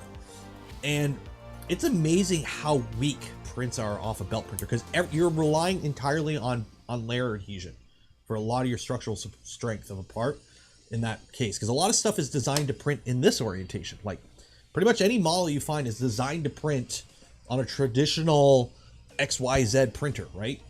A belt printer, everything's on a 45. So if you're printing, you know, a Voron part, like your AB motor mount, it's just a tall part with a ton of layer adhesion issues. So you can't do as much on a belt print. Belt printers are good if you want to print like, you know, swords and long flexi dragons and whatnot, cosmetic stuff. But it really, you have to be very careful when it comes to actual structural stuff off a resin printer. Problem is the belt itself. Exactly. Getting stuff to stick to the belt. Where can you find the Nero 3D test cube? You can find it on Printables and on Thanks. For some reason I can't find the BAT85 diode. I bought like a dozen, I bought like 100, I can't remember. I think I bought them on Alley. I bought like a whole thing of them a while ago. Yeah, search BAT85. Well, this is Amazon Canada, but just type in BAT85 diode, or just BAT85. I bought like a bunch on AliExpress years ago, and I still have them somewhere. Oh, getting the belt. Oh. Teaching Tech did a Delta 90-degree belt printer kit. What? Let's see what he's doing. I don't watch Teaching Tech too often. I think I'm subscribed to, I can't remember. Endless conveyor. Oh, he did a conveyor. Okay. So the problem with conveyor, so the problem is, I'm not going to watch too much of this because copyright issues, so it'll get flagged. But this is cool. But if I'm not mistaken, you have to have the gantry on a 45 for patent reasons. That's why everyone does the 45, because Strasis owns like the conveyor belt patent, if I'm mistaken. But this is a Delta, so I don't think it counts. I don't know. There's a whole bunch of stuff about it. I know Strasis owns a bunch of stuff. Yeah, Infinite Z. Yeah, it's like Tom. He put a palette changer in his Voron. Honestly, I think if you were serious, like if you seriously want to mass produce stuff on 3D printers, it would be like the Prusa farm. where you just have racks of normal printers and you just swap the beds out when the print's done. Because then you don't have to worry about printing stuff on 45-degree angles. You could just it just print after print, and you just swap the flex plates. All you do is you just get a pallet or a Kuka arm or some other system that just swaps the plates. That's the simplest way to do print farm, in my opinion, is just normal printers and just swap the beds. Easy peasy.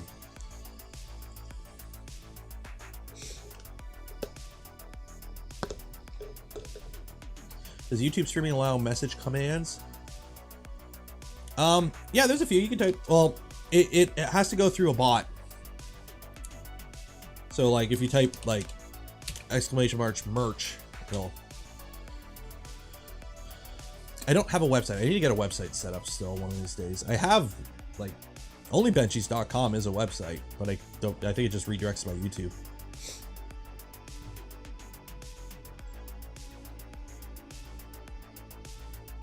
Personally, I think belt printers are passing fad. I agree with you about farm math. Yeah, belt printers are niche. I'm not going to say there is no use case for a belt printer. Okay, there is use cases for a belt printer. Okay, the thing is, it's a much more niche subject than even resin printing, in my opinion. Because anything a belt printer can do, most other 3D printers can do, except for just print something that just needs infinite Z, which you can easily design around that by just printing it in parts and gluing it together. So I will say though, I'm waiting for somebody to do crown molding.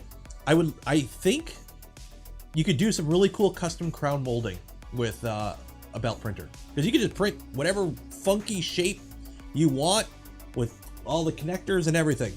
You could do some fun with crown molding. That's what I would like. If I had a belt printer, that's what I would do. I would do crown molding in this room at a PLA. That would be my thing to do with it.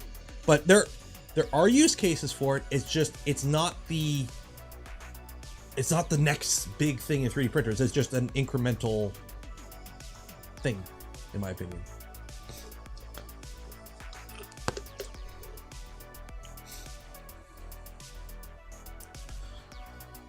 I have a question about patents of... So here's the thing. If you build something for personal use, and as long as you're not selling it, usually patents aren't a thing. So if you wanted to build a Voron, you know, Strasis had the patent where you couldn't have heated chambers and motors inside the chamber. If you wanted to build your own personal machine like that, you can do that. Okay, it's if you go to start selling it, then you run into issues. What's crown molding? You don't know what crown molding is? Have you ever seen a simple... I did receive the zip up hoodie. It was the original. I had the logo was too big. Let me go grab it. So I shrunk the logo down. So the hoodie fits fine. The actual material of the hoodie is pretty good. But I had the logo too big, so it came out looking a little weird because the logo was too big.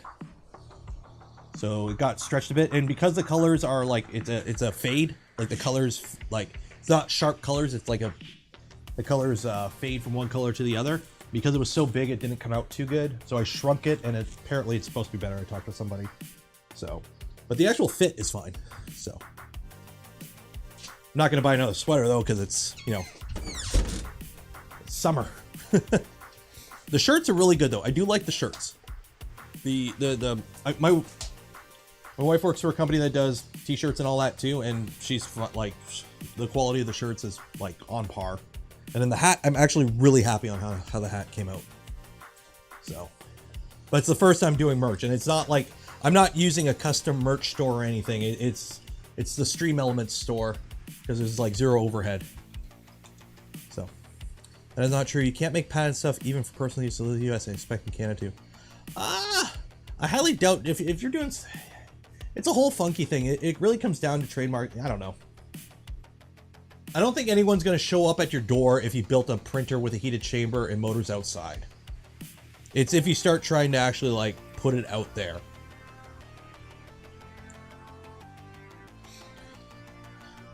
Yes, the Z on this thing is just V wheels on extrusions. Ryan, thank you for becoming a member. My shirts just came in today. And the logo is stupid. It's when you're setting it, honestly, D-Wit, I think it's when you set it up and you're looking at just the picture of it and you're like, yeah, that looks right. And then you get it in person, you're like, oh my God. So like, the only bench, like this, I actually scaled down. So I could have made it bigger and I think it worked out to the good size. Same with the only benchy shirt. That I scaled it down a little bit. I can't believe how that dumb joke became like the brand for the channel. What else do you use your printer for? Just only benchies.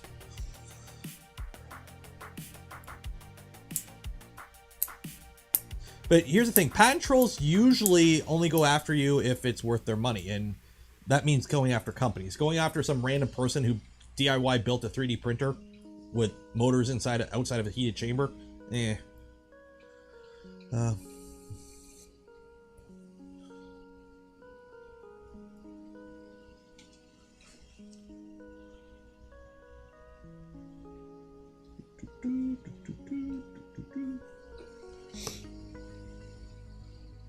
Open source. Well, obviously you can't put out something open source if it's a patented, right?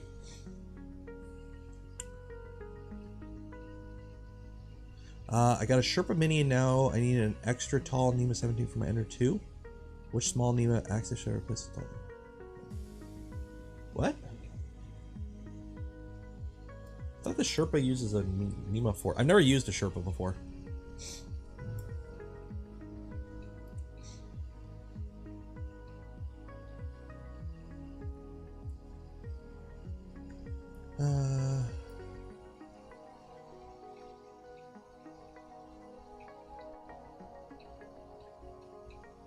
So way to send money on here, PayPal. You can, there is, I think you can do it through the Stream Elements. You can do it through YouTube, obviously. Let me pull it up here. I think there's an actual command. Oop, nope, wrong button. Wrong button.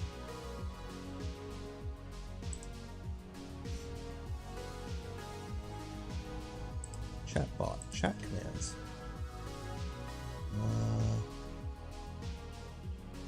Yeah, so it obviously you can go through like the super chats, but with Stream Element, I think you can do a tip directly. If you want to PayPal me money directly, I guess. I think that's the command to bring it up there.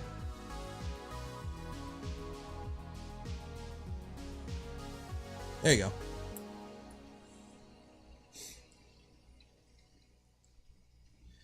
Yes, this printer will eventually, I will probably put Clipper on this at some point. Honestly, I'll probably just use a bone, like an old school, like Pi Zero original, and do it internally over UART if I can, just for the size of this printer. But for now, I'm going to leave it stock, obviously. If you go through the tip, I get 100% of it. But it goes to PayPal. And then when I withdraw it, PayPal gets a fee. So I'm always losing something somewhere. Somebody's got to make money always.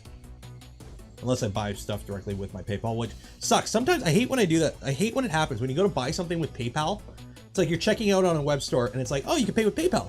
And you click PayPal and it's like, give me your credit card. It's like, no, I want to pay with my PayPal balance. It's like, no, you got to use your credit card here. But some stores you can use PayPal balance. I don't know what decides what. So. Stream Elements, if you tip through that link, they don't take a cut. It's a direct tip, if I'm not mistaken. I think it would be in there.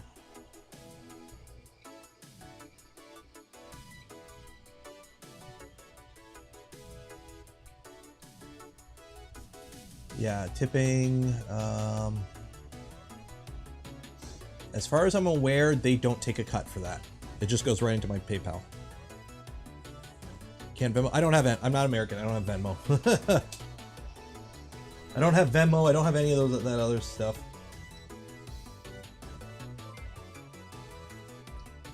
Here in Canada, we use a lot of e-transfers. That's like the common thing was e-transfers.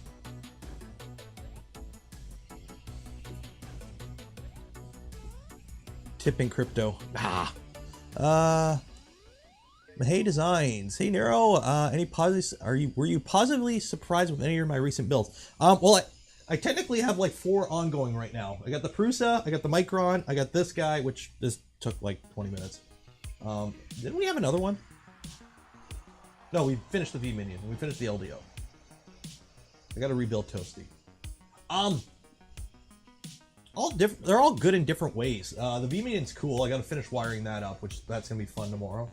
Because somehow, we got to fit all of this wiring, all of this fun wiring, into that. So that's gonna be tomorrow's project. The Prusa, I'm actually really happy with how the Prusa is going together. People are kind of like, why are you building a Prusa? I am really liking how that Prusa is going together. It is so simple. And then this was like 2 screws and it's put together. So it's all fun. It's all fun. CAN bus V01 mods. I'm waiting on some CAN bus stuff to mature. I looked into CAN bus when it first started, but then the boards kept getting updates. Like they kept revising stuff, and I'm waiting for stuff to kind of like finalize before diving into it.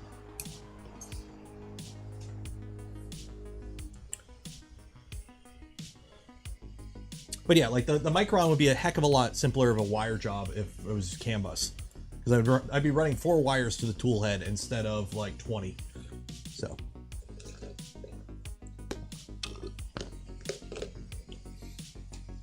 And then what else? The LDO V2. I got, I ordered some cameras so I can actually put, oop, wrong button. I ordered some cameras so I can actually put a proper camera in here instead of just taking a webcam and kind of doing that. What else? I printed a bunch of stuff to rebuild the tool head on Toasty because it's creeping. The V-Minion's chooching away just fine. I'm using it for like random PLA prints, and then, yeah. All fun.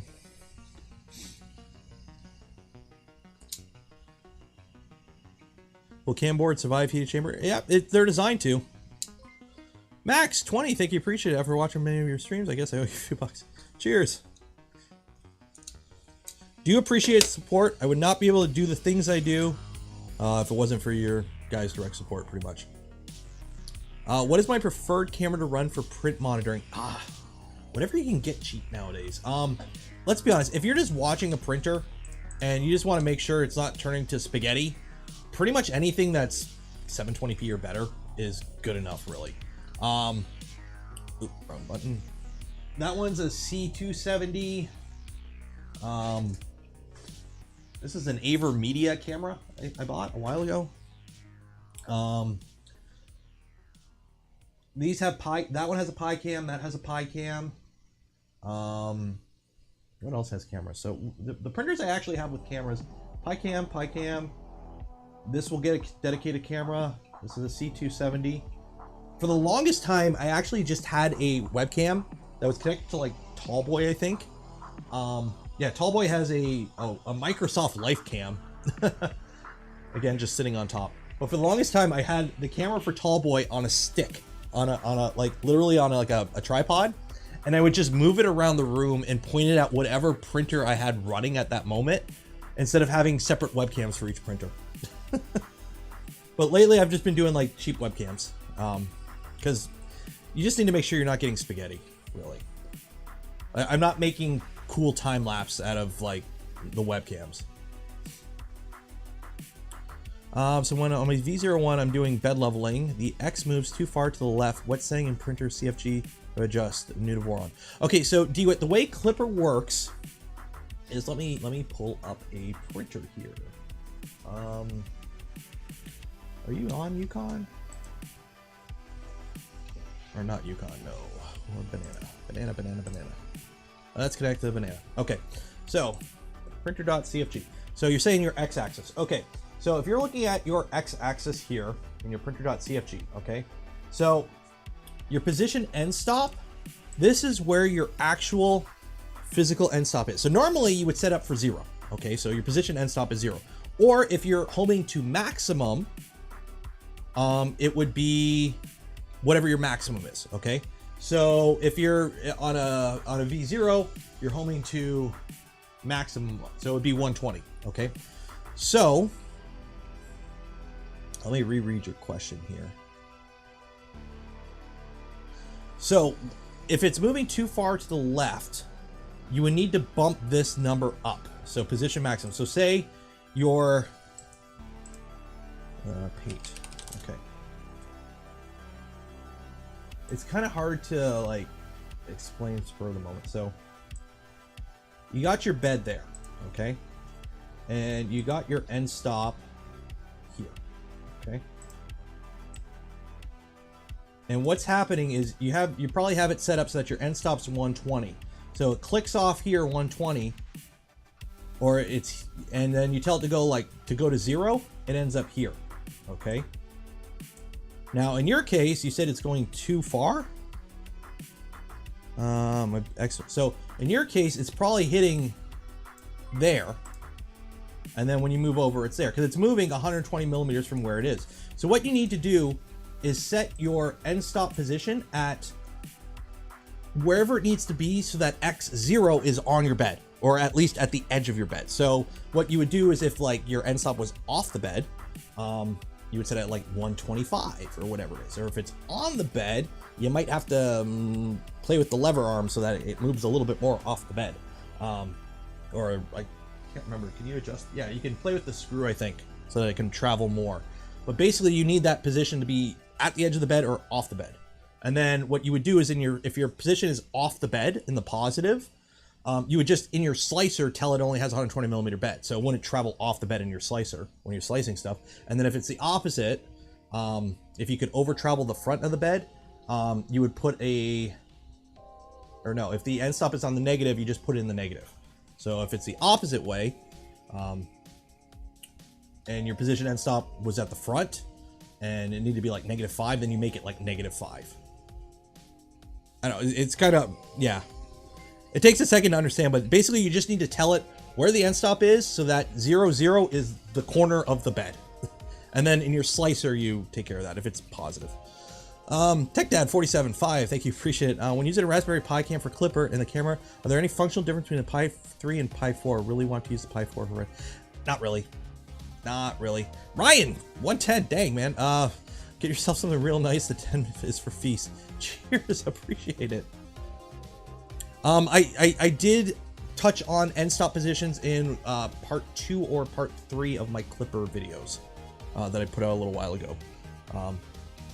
But yeah, so if you're over traveling too far to the left, that means your end stop is on. It's hitting that end stop while it's still on the bed. So you gotta get that end stop moved over somehow. DeWitt20, thank you, appreciate it. Okay, that makes sense. Was quite confused about it. Thank you so much. I love the build and now want to do V2. That's good to hear. V2 is fun build. V2 is a fun build. It's like a V0, only without the hand cramps.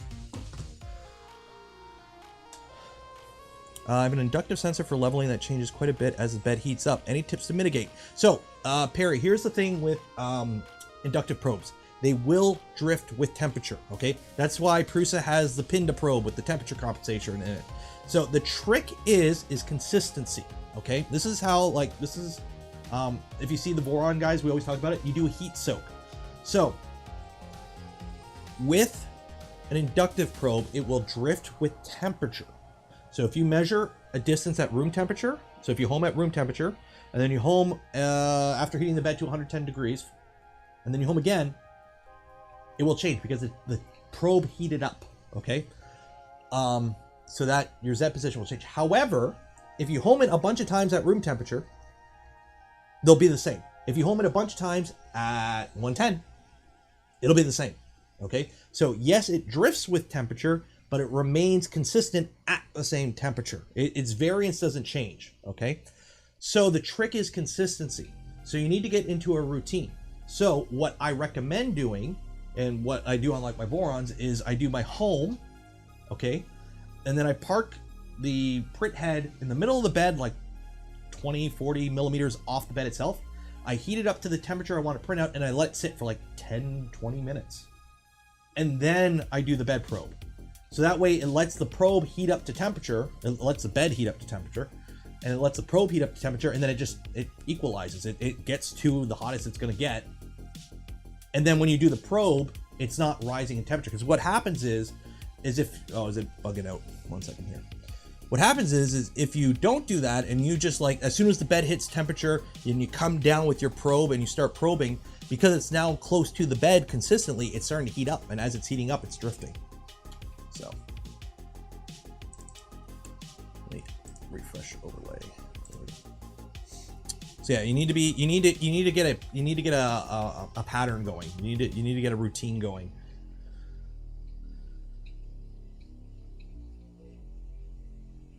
The mini afterburner. So there's the mini stealth burner. That's it's in development. I've got it on the Micron. It goes together so much better, I will say.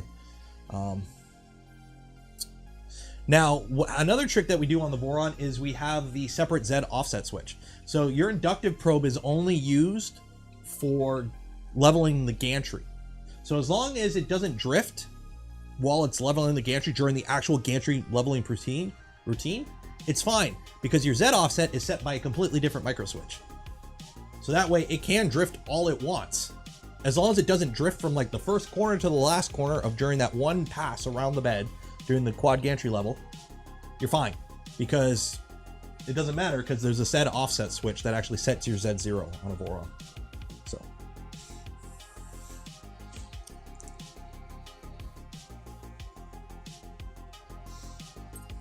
yeah, that's funny. After being like involved with Vorons for a while, it's like going to other printers where it's like you just slice it and you hit print, and you sit there and you wait for, as soon as the bed hits the temperature, it starts printing. And you're like, no, you gotta let it heat soak, man. You gotta let it cook for a minute there. You gotta let the oven warm up. So I will say the Titan's sucking up the filament pretty good. And this is a Replitech, which is a Canadian company actually. 1.6 kilogram spool of filament. So what is my opinion on IDEX? Really cool, if you need it.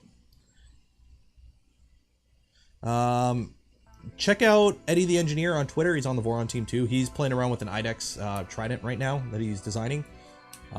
He's using a camera. Or you install backers. Yeah, that's another thing you can do.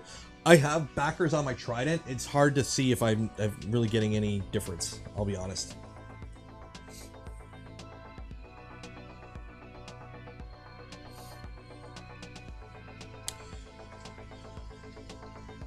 Yeah, the cube's coming out. This, oh man, I can't remember who it is. Somebody reached out to me like, hey, I want to design a Nero cube. I'm like, oh, okay. So they just took the Voron cube and they put my logo. It's recessed on one side, and it's oh, wait, actually got one right here.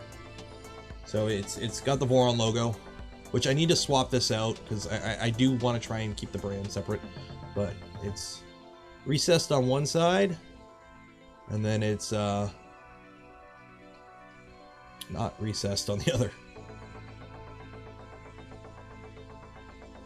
And it's still got the bearing test. It's the Voron cube with my logo on it. Kai Compton, thank you for becoming a member.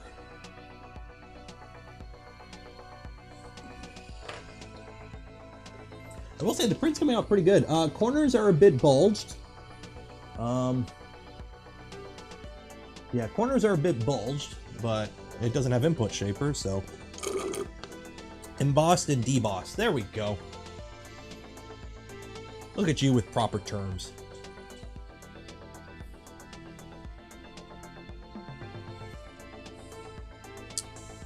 I think I was looking for protrudes. It protrudes and intrudes. Wait, what? Can the Voron switch wire with the ERCFA print nylon? Yeah, you can print nylon on a switch wire. As long as you build it with an all-metal hot end, which I'm running a Revo in mine, so I can print nylon on there if I wanted to. Yeah, it's the tool head you put in it. Most people are running Dragons or Revos. Well, I don't think anyone's running a PTFE line Voron, because every hot end that we have in every recommendation is an all metal. So I don't think, really, I only see PTFE line hot ends in commercial printers now. I don't think anyone's actually buying like the Light 6 anymore. And every other option for like standalone hot ends, other than like if you bought a spare like Ender 3 hot end, is all metal at this point. No pressure. Of course it doesn't have pressure advance. It's Marlin, man. What do I need to buy to upgrade? If you go on the Voron Design website, in the configurator, I think there is the option to have it spit out what you need to upgrade from a R1 to an R2. One second here. Warren design, printers, V2, configurator, next. Direct feed, you probably, if you have an R1. I have a 2.1 or V2. I have a 2.4 already. Give me the parts I need. There you go. And then whatever size you need, and show. And these are the parts you need to upgrade a 2.4 R1 to a 2.4 R2. But make sure you put in whatever size you need for your specific printer. So yeah, so there you go. It's a few screws and an MGN 12, pretty much. Also get a 50-15 fan while you're at it and do a stealth burner. Can you be proud of your country? You sent 4 we sent some M777s? I've seen them fire once. Those things are wicked. That's some good arty. So thinking about taking a 400mm CR10 frame and making a 300mm IDEX switch wire would work. You'd have to figure out the kinematics because you got to fit an extra belt in there to do IDEX on a switch on a Core XZ. Because it's not like just putting another motor, because a switch wire is Core XZ, so you got to fit another belt in there.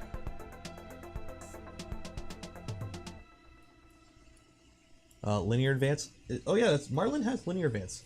Well, it's whatever it is, bone stock. So, is there a mosquito mount? Nope.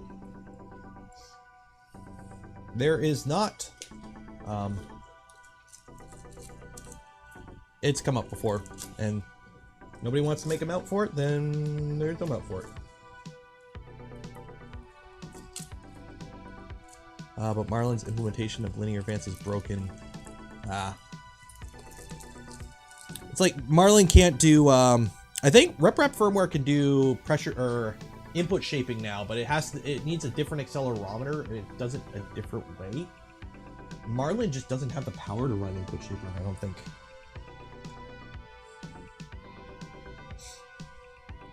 Any advantage to Core XZ? Cheaper, no.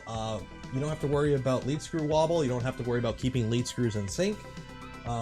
It's lighter and it's faster for Z-hop. So if you're printing something with a lot of Z-hops, like, you know, the good old-fashioned Eiffel Tower print with like 1,700,000 Z-hops in it, a fast Z is nice. Plus, if you want to move your gantry up and down, you can just kind of move your gantry up and down.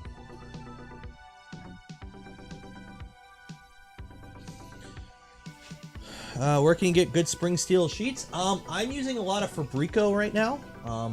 That's what I'm running on most of my machines. And so it's Fabrico, or the LDO ones that came with the kits.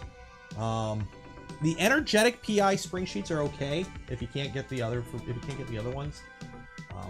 But yeah. RepRap is limited to the same frequencies on both X and... Really? Wow, that kind of really limits it, because I don't think there's any machines that have the same maybe an Ultimaker. If you're running like an Ultimaker type gantry, you'd be okay. But like this, your Y is a bed, your X is a tool head. On a Core XY, your X is a tool head, your Y is a tool head, and the entire gantry. Wow, they gotta split that up there.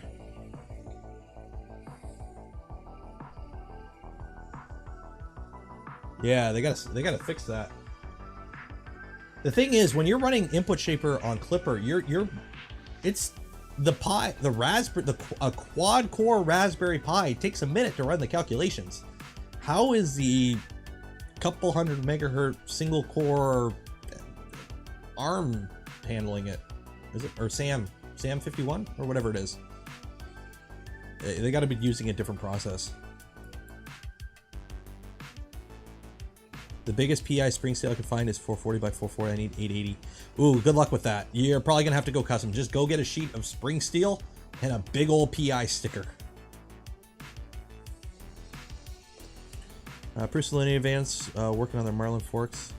I'm probably gonna run the Prusa stock Marlin for a while. I really want to take in the whole fully tuned Marlin experience that Prusa offers, and I am gonna run the Prusa pretty stock, software-wise, for a while, I think. Why can't input shaper be pre-compiled in the slicer? Because it has to. It's a machine. It's the machine hardware running it. It's the machine running the input shaper. It's not a firmware thing, or it's not a slicer thing.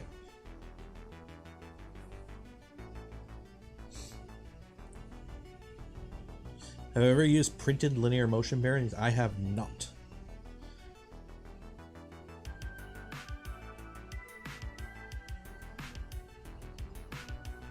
Does any company make custom satin powder? Actually, I haven't even seen my Prusa ones. I don't even know what my Prusa ones are. I haven't checked my Prusa bed yet. I think I just got the sticker. I don't have a textured one.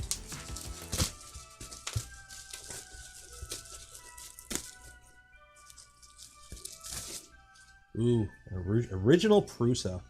You know what? I'm not gonna lie. It's actually cool actually having one of these finally. I've seen Prusa beds a million times and like Prusas a million times, like in videos, and I've seen them once in person, but actually having a Prusa now is actually kind of cool. Not gonna lie.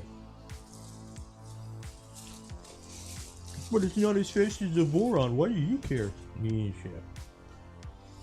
The amount of comments I got when people are like, "Why are you bothering with a Prusa?" It's like, oh no, I don't want to play around with like the industry standard, you know, good home 3D printer. No. What sheets? It's just the sticker. They're not untextured, which is fine. Sellout. Yeah, Papa Joey P is paying me in Haribos. Oh hey, we hit 300 likes. I'll eat a single Haribo.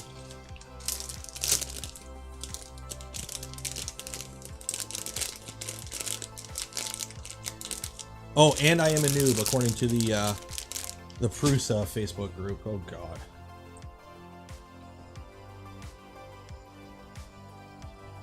Next thing you know, I've said this many times. I am looking for an original Ultimaker or the Ultimaker Plus. But the original wood Ultimaker kit, not a pre-built one, not one that's already built, not a broken one, an unopened original Ultimaker wood kit. I'm trying to get my hands on one of those. So if you happen to know anyone who has one collecting dust in a warehouse somewhere, let me know. I know Matter Hackers has one in stock, but it's 800 American, and that's a lot of money for that printer. Let's be honest, it's not worth 800.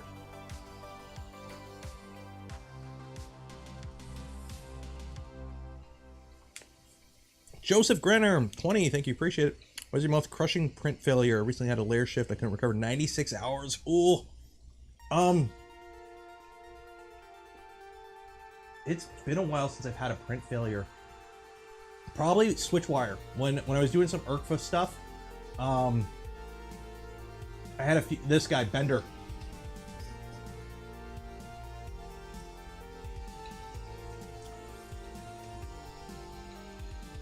Layer shift right at the bloody end. It's all good. All good. And then a layer shift right at the end.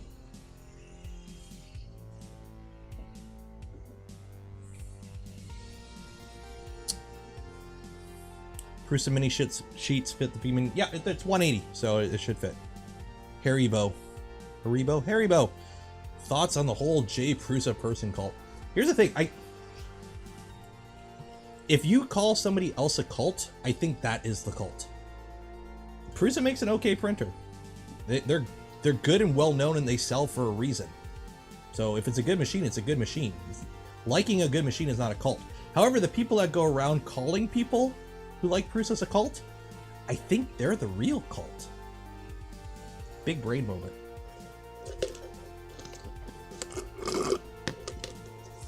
I've noticed whenever I see anti-groups in like any hobby, right? You know, I'm on the Voron team. People shit on Voron design all the time. Believe me, I see a lot of it. But and you know, I'm in different other online communities. I think the people that all they do is shit on other communities are more of a cult than the communities a lot of time. It's like anytime I mention Windows, and it's like, oh, you gotta try Linux. Windblow sucks. I'm like, the moment you start using like derogatory terms to refer to the other side, you automatically lose for one. But I'm like, that's the culty behavior. So, are we a cult? We don't have bathrobes. Remember, we tried to get the bathrobes with the Voron logo, the black bathrobes, but they came in pink, so we can't be a cult. DPT had a Prusa video lately. Please don't get involved with that.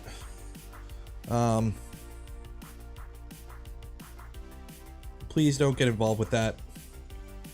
I've watched a few of his videos. Some things I agree with, some things I don't agree with. It is what it is, but please don't get involved in drama, especially inter-channel drama. Now, if you want to get drama, okay, we can all shit on Creality Cloud. Now that we can all agree on. David's here. Everyone say hi, David.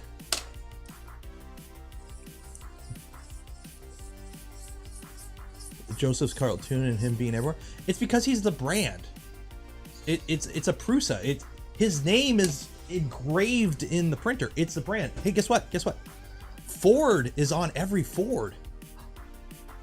It's the brand. It's the brand. If they were to come out and be like, yeah, we're no longer Prusa, we're now XZ Printer Company. It's a brand. It makes sense to have his face on it because that's what the brand is, and it works. Believe me, if companies do something for marketing reasons and they continue to do it, they usually do it because it's working. What's the gist with Creality? Okay, so Creality's coming out, or they already came out with their, it's like a website like Printables or Thangs or Thingiverse or whatever, but a ton of the models on the site are stolen from other people, like either models that are just downloaded and re-uploaded by another account, like not the original creator, or even paid models. And then apparently a whole big thing with it is if you want to use their because it's a slicing service too, if you want to slice something with Creality Cloud, you have to upload the model to the cloud, which automatically puts it out there. So, ooh, that shuttered kind of quickly there, but that seemed okay. So if you wanted to upload like your paid model of the articulated dragon to slice on their service, it automatically is, oh, it's out there. Anyone can download it. And then a bunch of people were calling them out on Twitter and they started blocking everyone. So, but Henry Ford's face, well, because Henry Ford's face isn't the logo.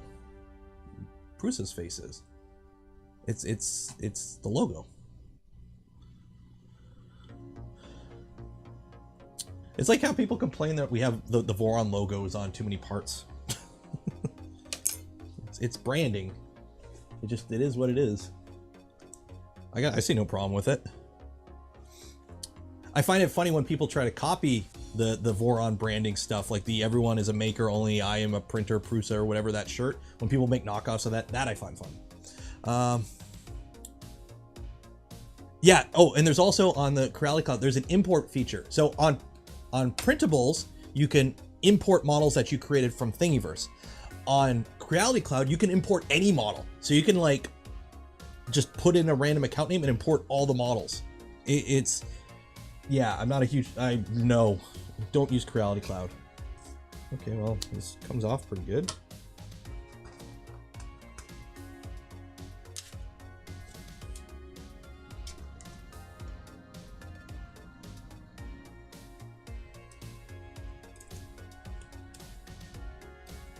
So yeah, it just screams of them trying to get market share, like the scummy way, by just, because the thing is, if you're trying to create a site for storing models, like sharing 3D models, you need stuff on the site for people to go to your site, because nobody's going to use your site if there's nothing there. So you need something to get started, and it looks like they just went out there and just grabbed as much as they could and throw it on there. So also with his, yeah, like Prusa is it's like Linus Tech Tips. Linus's face is on a ton of shit because that is part of the brand. You see that more. It's not common with traditional companies, but it's a very common thing with newer companies, especially like media or media friendly companies.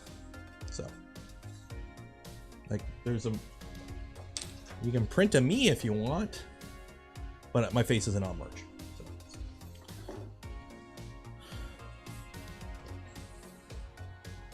There's our cube. Ooh, focus. There we go. Okay. a little wispy. This filament's like semi-translucent, so it's a little wispy. But focus. Focus. There you go. We got a little bit of artifacting. I'm looking at the light. Bulging in the corners. But for a literally bone stock, top layer is very smooth. Top layer is very smooth. And bottom layer is pretty good. Probably could have been a little bit more squished, but not bad. Yeah. It's a cube. Let's print something else. It is acceptable. So, no, not that one, not the only Benchy. We're gonna print this guy here. This is like a 7-hour print. So let me.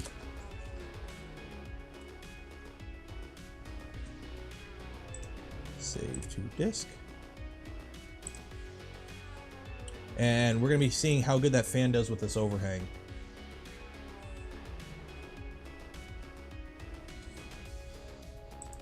Now I want to see how the fan does with the overhang, because that is a pretty beefy overhang there and there. So I wanna see how it handles it.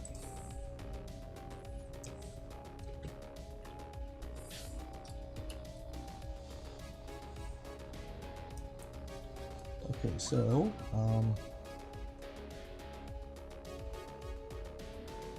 printing. So we'll let the first layer go down, and I think we'll probably end the stream a little bit after that.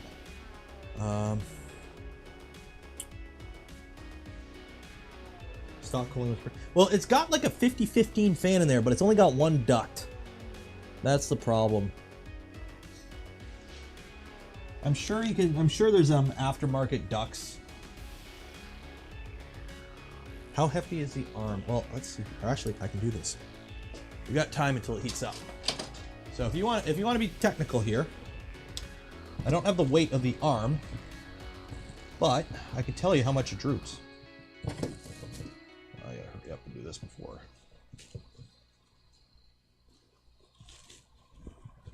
it heats up.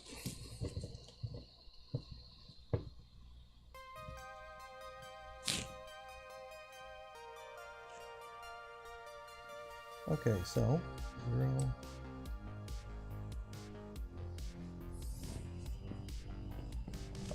It droops down 2 thou.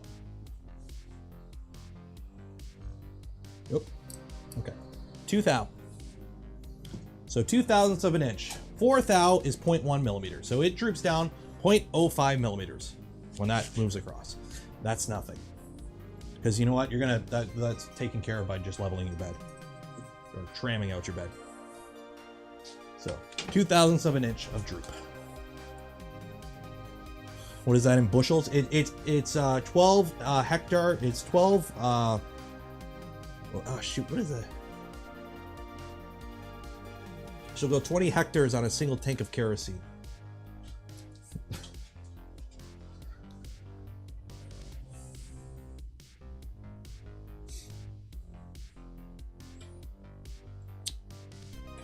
Weekend Warrior, hello there. Want to check the thermal? I can't get into there. I'd have to take the cage off the tool head, or open up the bottom to do it. And several people in chat said it has it. And according to the manual, it has guides on how to fix thermal runaway. So I'm assuming it has it, but I will check it later. It got 12 rods to the hog's head. Pretty good. And that's with a heavy tool head. I don't think that's a heavy tool head. I think people chase grams too much, but it's got a Titan and a hot end. Like what is heavy?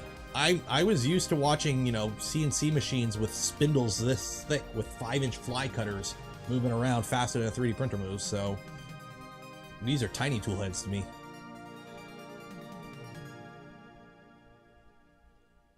Because the amount of retraction happening too quickly. What's the best way to avoid clogging? Do this. If you're doing that many retractions, you're probably gonna have to drop the amount of retraction or drop the retraction distance. Because you're getting heat creep. You're basically getting heat creep. You're dumping too much heat into the heat break. Titanium heat break or upgrading the hot end completely. If this is a V6 in there, you could probably put a titanium heat break in there, which, hey, also at the same time, now you can print higher temp materials besides PETG and PLA.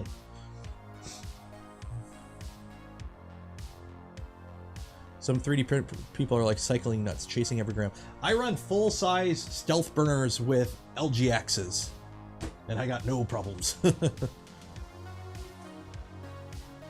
have a V6. It's not a V6. It is not a V6, but is it V6 heat break compatible?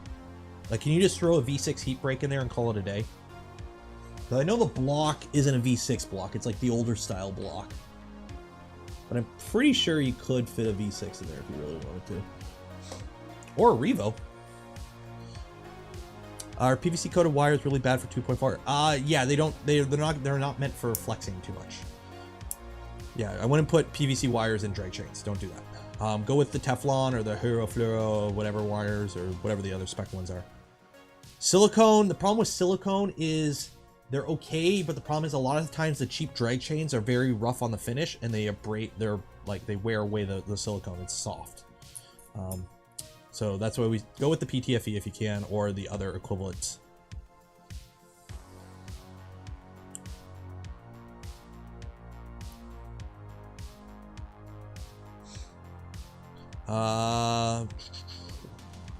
It's expensive. It is. If you're in the US, Remington, I think, is the brand a lot of people use for PTFE wire. You can buy it on AliExpress too. There is a, I don't have the link, unfortunately, but I do have, like PTFE wire from AliExpress, and it works just fine. That's what Toasty's all wired up with. So you can buy it. If you're okay with waiting a bit, you can get PTFE wire off AliExpress. What I would recommend, a lot of times it is shipped black. Get like half of it in black and half of it in red, so at least you know which one's positive, which one's negative when you're wiring stuff up. EU, sadly. Okay, let me see here.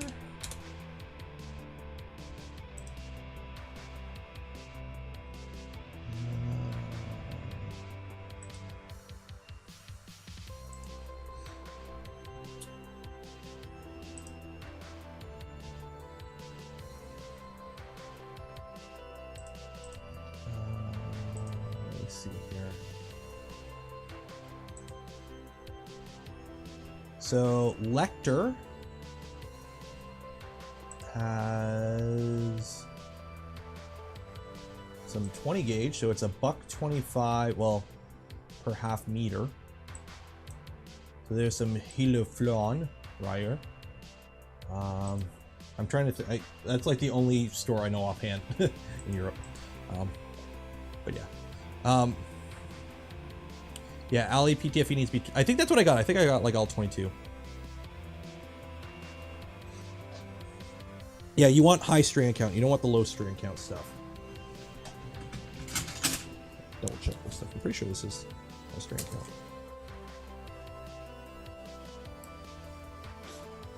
Yeah. Yeah, it's high strand. We're good. Otherwise, the wire harness. Honestly, Weekend Warrior, if you can afford the $90 or $100, buy a pre-made wire harness. It's the amount of time you're gonna save is worth the money, in my opinion. Buy a pre-made one.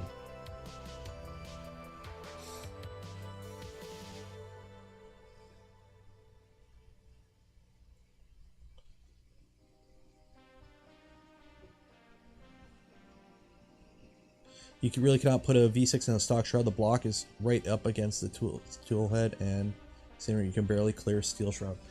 Oh, you can't put it sideways? You can't put it sideways?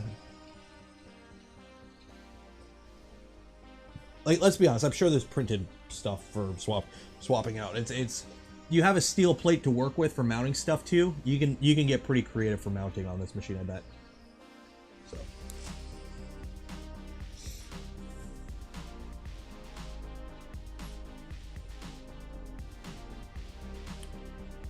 pre-made with some extra upgrade. Okay. Okay. Get a Revo 6 then. Revo 6 is nice and compact. Probably drops right in. If it's groove mount, which I think it is. I can't really see in there. I haven't taken it apart yet. I was going to take apart the tool head and then I kind of forgot to, and then I started printing. But honestly, if you could swap the heat break to like just a V6 titanium heat break and put a good nozzle in there, you're probably golden, honestly. Like, this print ain't bad for a first print. Oh god, the ghosting. It's funny, you could tell where I started speeding up because the print got less shiny. Because this filament is very shiny if you print it slow.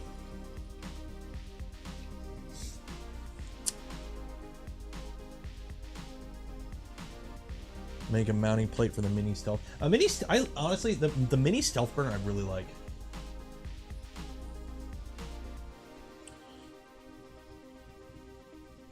Well, I build an IKEA lack enclosure for it. Okay, here's the thing. The joke was, I'm going to build the Prusa, and then I'm going to, at some point, I am going to do a bare upgrade on it. So I'd have to print parts for it. So I was going to reprint the whole thing in like some CF nylon or some other higher temp material. And I was going to put it and heat it up and see if the PETG parts fail. So I was going to put it in one of my Vorons because, yeah, the problem is it's a bed flinger and I don't have enough room because the bed moves too far back and forth. So I'm going to just put it in a cardboard box, honestly. I have one of these with a solid bed mount and a BQ H2 design. I can print 150 with no issues. Awesome printer. Nice. I have two BQ H2s somewhere because they sent me one, it didn't work, and then they sent me another one and it worked okay, and I just didn't like it. I also have a Homera somewhere. Personally, I'm not a huge fan of all-in-ones. Oh, that fell off. I was like, what the heck was that?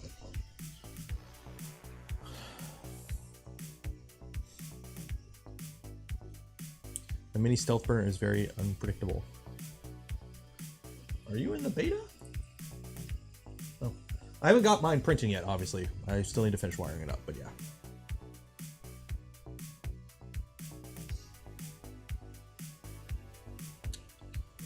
Don't run a BQH2. The inbuilt zipper fails about 1500. I honestly wasn't impressed with the build quality of it. The first one I had issues with, then they sent me a second one, and I still had issues trying to print fast with it. And by fast, I mean like faster than a V6. Like it was, I don't know, I just was not happy with the construction of it. Can you show us the stealth burner wire cover? I don't have any stock ones because I'm not running anything stock. That one, the wire cover on this one, I don't have a wire cover. That one doesn't have a wire cover. The LDO one has it hasn't been released yet. I can't remember who on the team designed it because it's meant for the stealth burner, but using the Clockwork one. And last I heard, they had to tweak a few things before they released it, so I don't have it to release, unfortunately.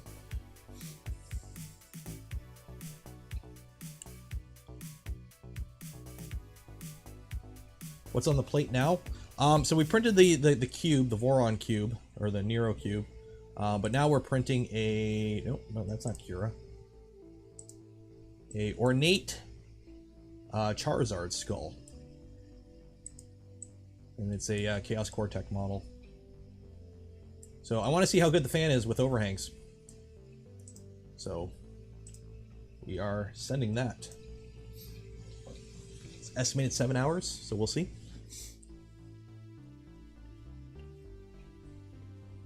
Oh, curious how it fits. It fits fine. Yeah, Wiley designed the. I don't know if he's pushed it public yet. Just started printing ABS parts for my switch wire. Nice. I've been playing around with CF nylon a lot lately. Are you running any supports? I am not running any supports. I'm printing with a brim. I am printing with a brim, just so I have more layer adhesion or bed adhesion, but no supports. And I'm printing it at 80% scale, I think.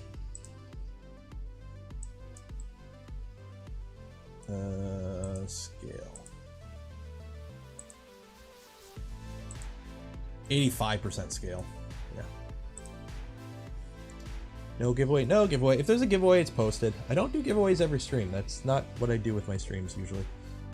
There will be a giveaway on next Tuesday for the Prusa stream, and then maybe this Saturday we'll have one. We'll see. Up to DFH. Why does it have a spring? Okay, so the reason it has a spring is so it's adjustable. This is just a screw. Okay, this is just a screw with a big fat head, and it screws into the frame. And this is what your Z end stop. So you put the spring in there so that the screw's always like, because if a screw is loose in a nut, right? So you put a spring in there in tension. So when you put the screw in and you move it up and down, it stays at that position. So this is your Z offset. So if, you know, I had to drop this a bit so that I didn't have to go up with the bed to level, I had to go down. So this is how you adjust where your Z0 is. So if I wanted to like drop my Z0, I would just turn this nut, turn the screw a little bit, and it would drop my whole Z0 instead of having to re-level the bed. So I can, as long as the bed is level or trammed out to the nozzle, if I want to increase or decrease my Z offset, I just turn the screw up or down.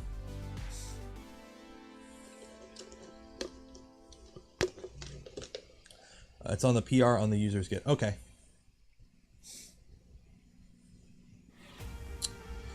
It's the skull is a Patreon model. It's a Patreon model for Chaos Core Tech. So, if you go on their Twitter, you can see pictures of it.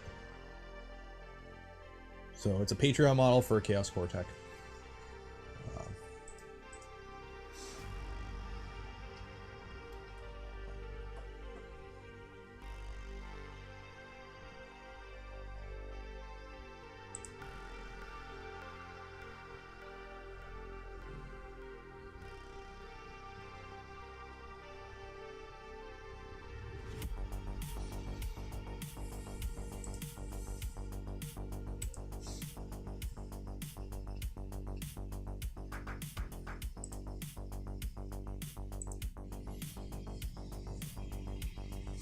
Is it worth to upgrade my 01 to a belted Z?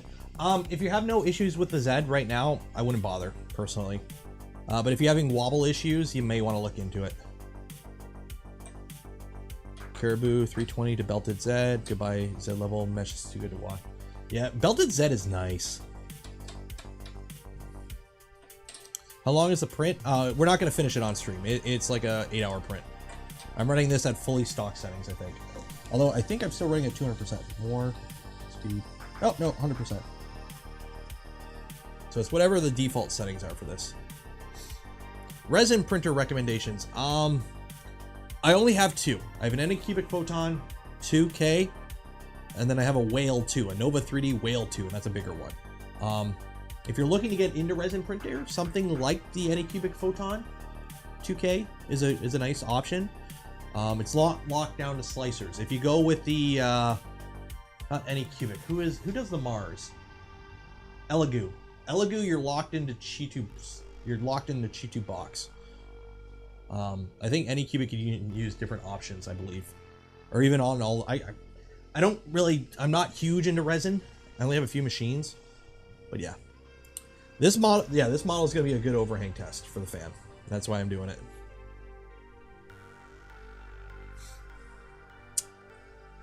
I won't be putting Clipper on it till after the review. I got to do a review on it.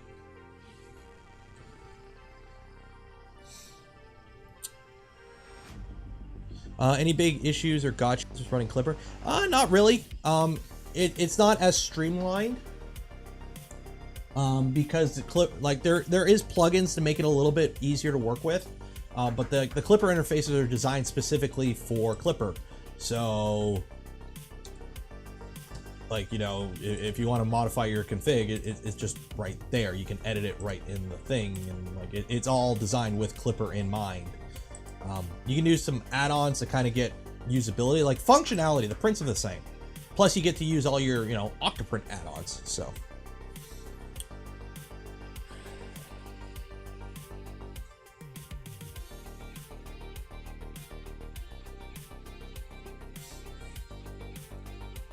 I gotta figure out dinner. I'm starving.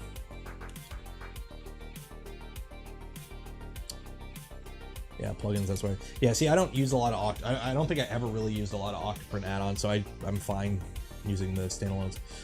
Do you see any filings in the grooves of the Y rail yet?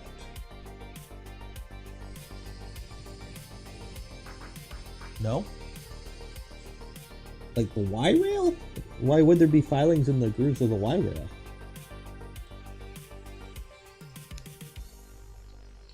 Looks fine so far.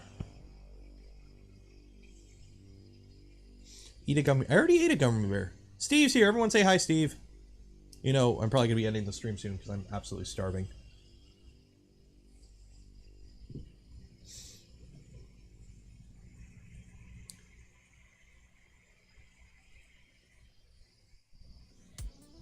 Found a shattered ball. That can happen with linear rails, especially cheaper linear rails. That's just something that it can potentially happen because the ball bearings are hardened, and hardened steel can crack.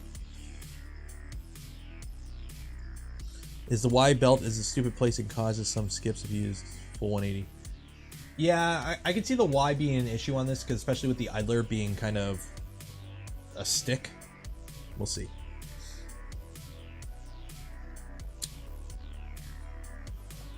Just in time for the end. Yeah, we already got our one print. We already got the one print. We already got the Nero cube. Focus. We already got the Nero cube done. So now we're printing a dragon. Well, a Charizard skull.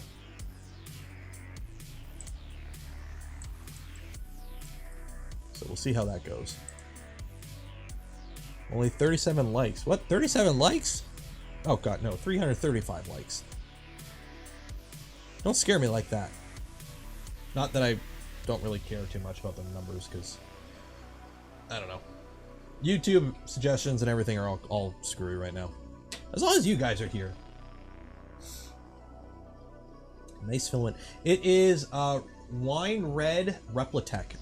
Replatech is actually a Canadian company. This filament's actually made in Windsor. I did a tour of their facility where they're making this stuff. I have a video on my channel if you're interested. But they do their spools a little bit differently. They sell filament by 600mm increments instead of by the weight. So their spools are like 1.6 kilograms. They're chunky boys. So nice colors too. So this is their wine red.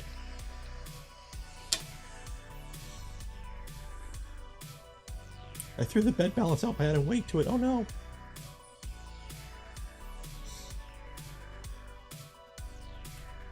Yeah, 600 meters. Oh, 600 meters, not millimeters. And then another Canadian company. I got some filament here from Canadian Filaments. I've been trying that out as well, and it's pretty good. They only do PLA, I believe, though. But yeah, Canadian Filaments. So I bought a couple spools from them to try out. I have some prints that I did in there. Filament. I can't remember. Oh, yeah, it's upstairs.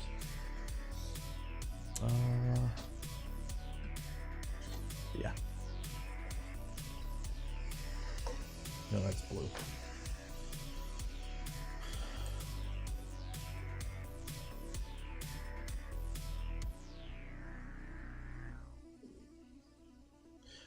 If you're having temperature issues like that, Ryan, check your thermistor, check all your crimps, your wires. You might have a broken wire or a bad thermistor. So first off, if possible, just check all your connections, make sure they're good. Potentially swap out the thermistor, and then if it's still doing it, it might be a break in the wire somewhere.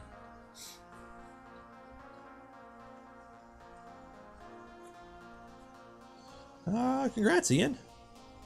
Sparta 3. Yeah, Sparta 3D is my go-to for ABS. Their ABS is really good. The paper spools can cause the filament to stick when it needs to unspool on the others. I'm gonna be honest, I'm not a huge fan. I know why people are moving to paper spools. You gotta save the whales. I like my plastic spools. They spin freer. They don't have little fuzzies on them sometimes. Like I like plastic spools over the cardboard spools. I'll be honest. It's easier to store. They don't like get destroyed if they're just like on their end for a while. Yeah.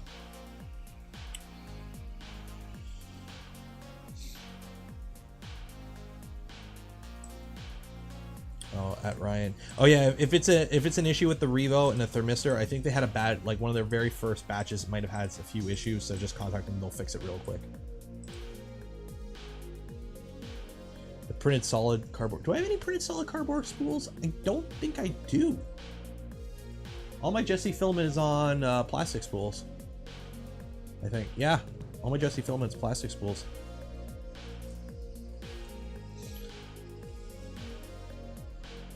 One in 10 prints on my switch wire. Get a move exceeds minimum maximum extrusion message after a purge line. Okay, so in that case, it's a very simple fix. Go into your printer.cfg. Go down to your extruder. Where is it at? Where is it at? You're gonna add these 2 lines here.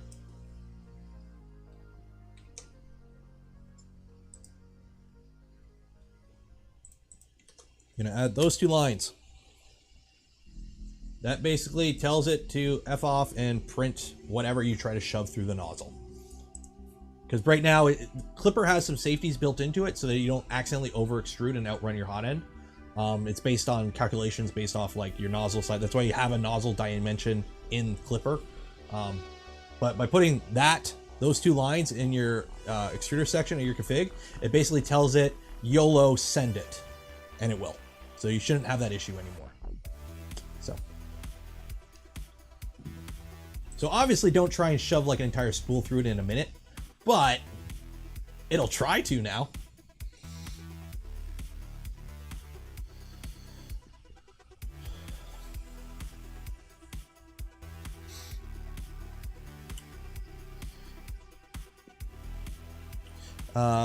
Yeah, the problem with like cardboard, like in my rep rack, because I have the new rep rack that it just PETG and it just slides on the things. All the plastic spools are fine, but the paper spools, like, they don't slide as good. Cross sections, filament diameter, I think. Just put it to 9999 and you'll be fine. If you want to really know what everything is, go to the Clipper docs website. So clipper3d.org, I think it is. Go to configuration reference and then look it up. They have like everything in the config. If you want to know what anything in the config does or means, they have a doc site that has all of that. I just know to put it at 999 and it stops yelling at me. Look at that bridge. Look at that bridge. Look at that bridge. I'm pretty happy with that.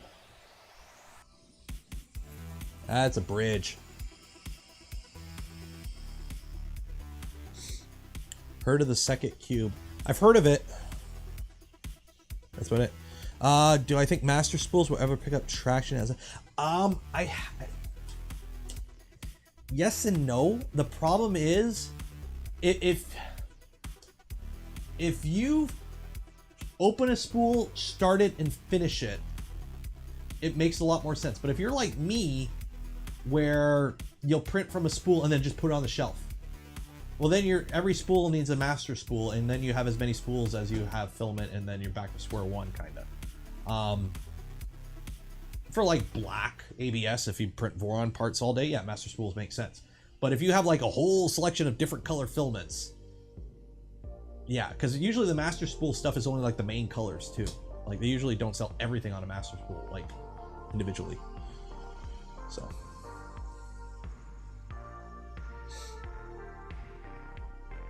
Cura 5 just crashes on open. Ooh, that's not good. Try turning it off and on again. I don't know. We installed it on stream here. We downloaded and installed it on stream. It seemed to work. There's also the filament carousel, which allows you to, well, yeah, Cura 5 is in beta. It is in beta. We're just kind of giving it a test.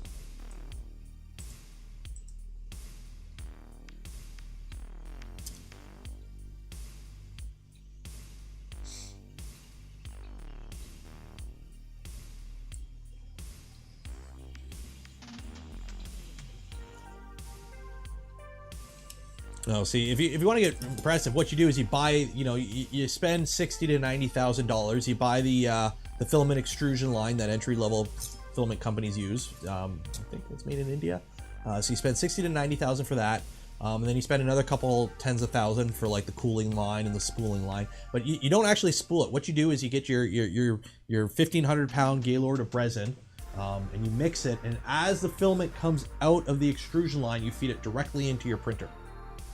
Then you don't got to worry about spools at all, right? The cabling that comes with the LDO motor kit for the extruder is okay to put in drag chain, or should I replace it? The LDO kit, you can pretty much use all the wiring. Because the wires that come attached to the motors are PTFE wires, or whatever rated wires. So the for the LDO motor kit, like for the V2 kit, yeah, you can shove them right in. You're good to go. At least that's what I did on my V2.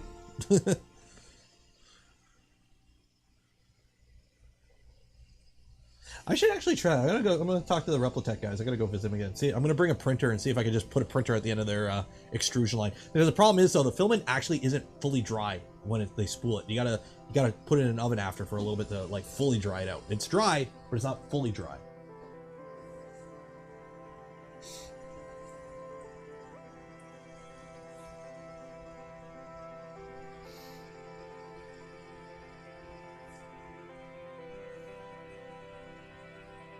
Because even then, I don't think you would have to be printing pretty damn fast to outrun a filament production line. Because they're doing whole spools in like 10 minutes.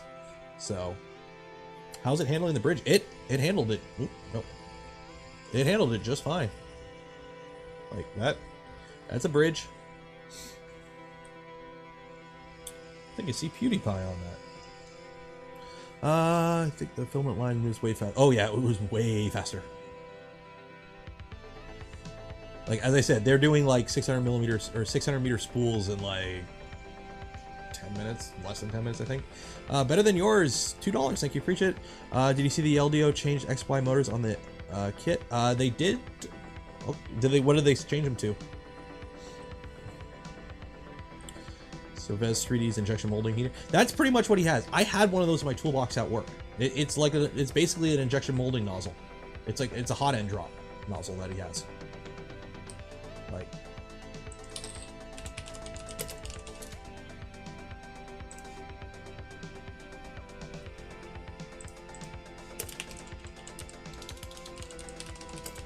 Like, it's an injection molding hot end drop, pretty much.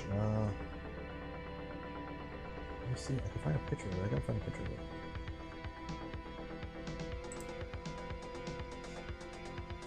But yeah, it's basically a hot runner. It's like basically one of these. Obviously, they make them in all kinds of different sizes and arrangements. But it's like a hot end drop. It's something for an injection mold, basically. No, I haven't picked up my toolbox yet. It's sitting at the crib at work. I'm gonna go get it. So I don't have a truck. That's my problem.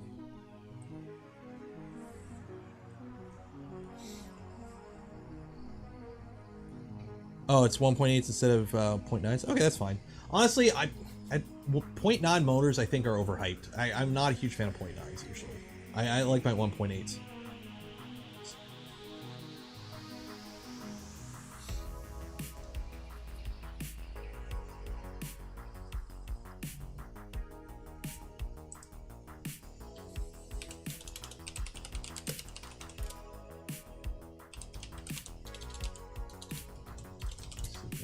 Fine.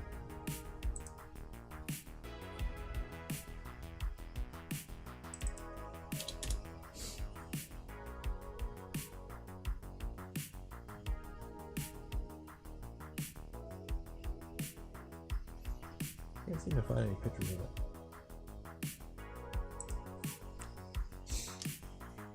Yeah, after the experience with 0.9 on Toasty. Yeah. Well, the 0.9s that I have in the V2 kit are different than the ones that I had on Toasty.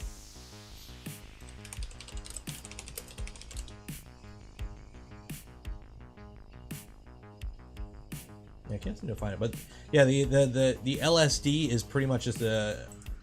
I don't know if he machined it himself, but it's pretty much a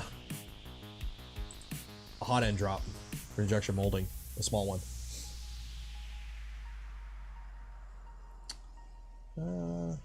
Yeah, they might have just started recently swapping them out, just so that way it's 1.8s everywhere. Can't wait for raspberry. I know, I need to pick up some more. I bought a bunch. I was lucky. I had some in like on hand when everything started getting expensive. So, but I need to get some more Pi 02s. expect too much from 3D print. Exactly. Here's the thing too, because we've learned more things with Clipper, it's better now to run no interpolation and higher microstepping. It's more accurate. So a lot of us now are turning interpolation off and running with like 32 microstepping. So there's your 0.9s. So okay, I think I am gonna end the stream though. I'm starting to get pretty hungry. We'll end it at 7. Yeah, well, you know what? It's 6:50. We'll run it till 7. If anyone has any last minute questions or wants me to go over anything or look at anything, we'll wrap it up there at 7. Have a great weekend. Oh yeah, it's a weekend. I lucked out and picked up a couple Pi 3s and 4s. I bought one the day the Pi 2 came out. I paid, and thanks for the 20, Murph. I paid from 2 different vendors for a single Pi 02. So I got 2 Pi 02s. I bought one from one vendor and one from another because there was one per address shipping. And yeah, that's the only reason I had 2. So one is in the V Minion and the other one is in the Micron. Pi Australia. Oh, okay. Get some good Windsor. Oh, dude, don't mention pizza. I don't want pizza. I gotta order pizza. No, I'm trying to be healthy. I'm gonna make fish and chips tonight. Damn it.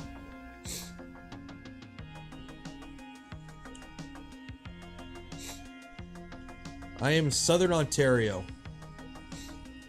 I usually don't get more specific than that.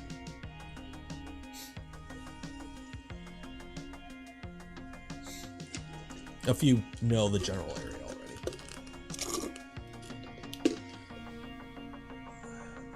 I just paid 100. You paid 178 for a Pi?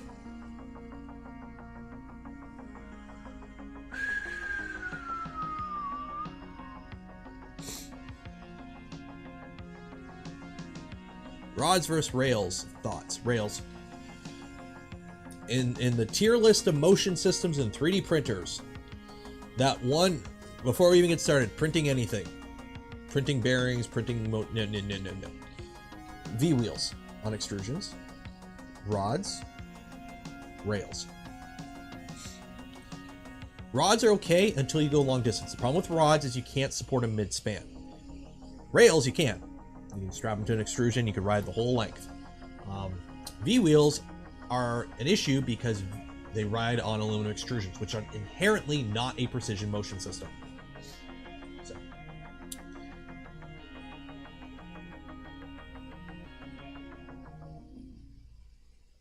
How is Doggo? He's being mopey. I have the door open. He can come in at any moment, but no, Mama's at work, so he's at the front door. Get some THK. I got a TH. Everyone's like, oh, get the THK.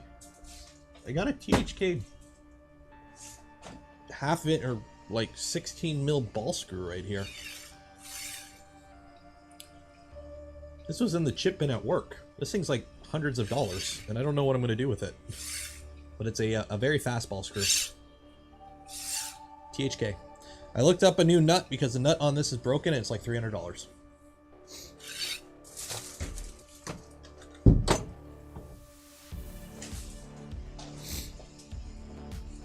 And yes, you do not need THK rails. Pretty much all my printers run CNA or LDO rails and zero issues with any of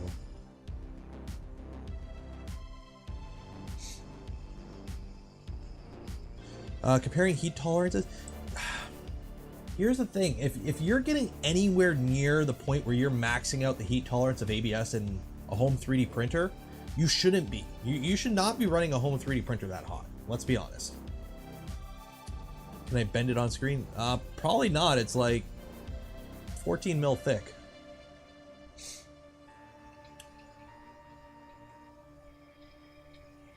The VFL Sun Delta QS just has.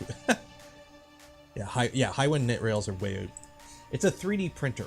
Remember, at the end of the day, we're splooging out molten plastic out of a glorified hot glue gun. You're only going to get so accurate doing that.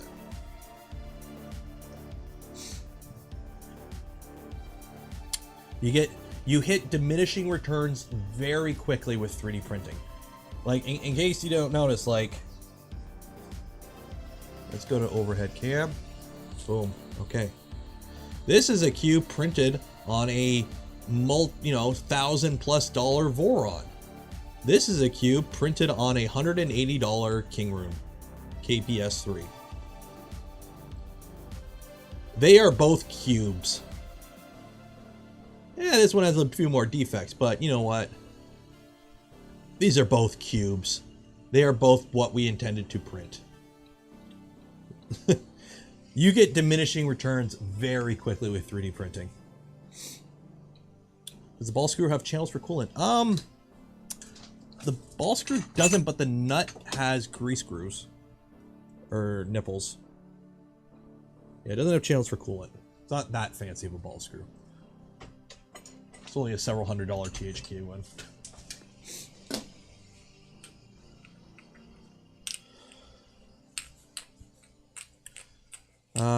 What printer should I get next? First printer was a Prusa Mini Plus that I clippered, thinking Core XY, maybe a Voron 01.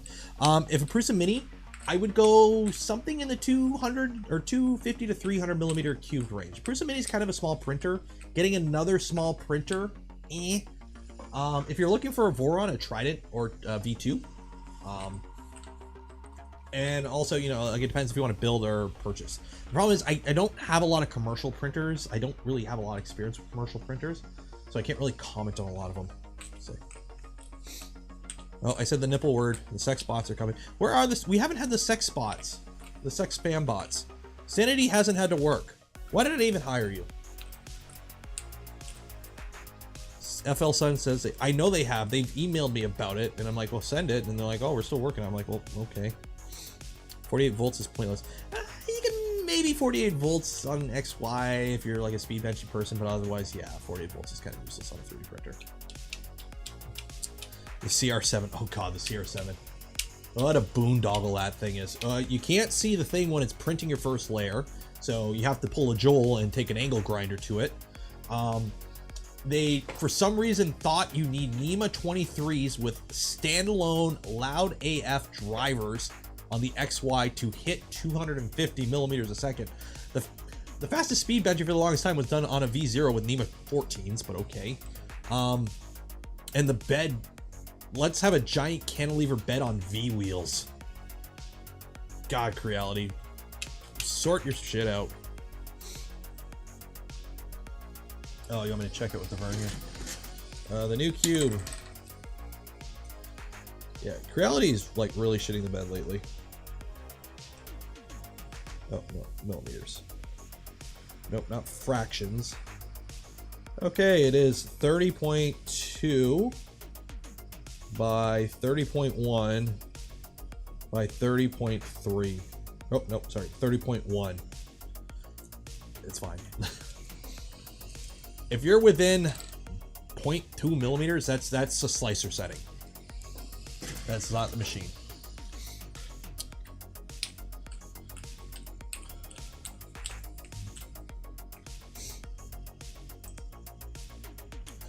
Creality is pushing the S1 as a fancy printer, but the support sucks ass.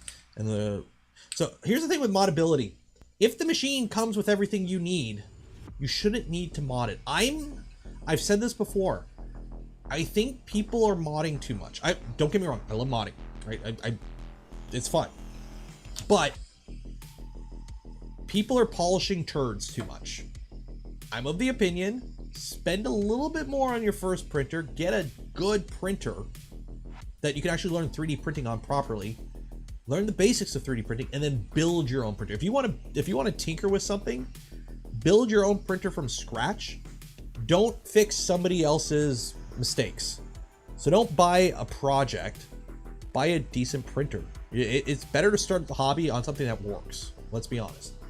I know a lot of people like buy a printer because I'm gonna have fun modding it, and then the printer doesn't work right off the bat, and they get disheartened and they drop the hobby completely. Buy an okay printer, do a few, maybe tweak a few things, but then go build your own printer, or then buy the project printer. Don't start on a project. Learn the hobby first and then start messing around with stuff. So yeah, this whole, oh, you should buy a crap printer to start so you learn. No, buy a good printer to start so that you learn how to do things properly instead of having to constantly deal with screw ups, and then go play around with something else once you know how things are supposed to work properly. Did we miss the? Honestly, I pulled it up. I downloaded it. I installed it. We sliced something, and now we're printing stuff. It's a new engine. I just used the default settings for the printer that was baked into the clipper, and or into Cura, and it printed. So.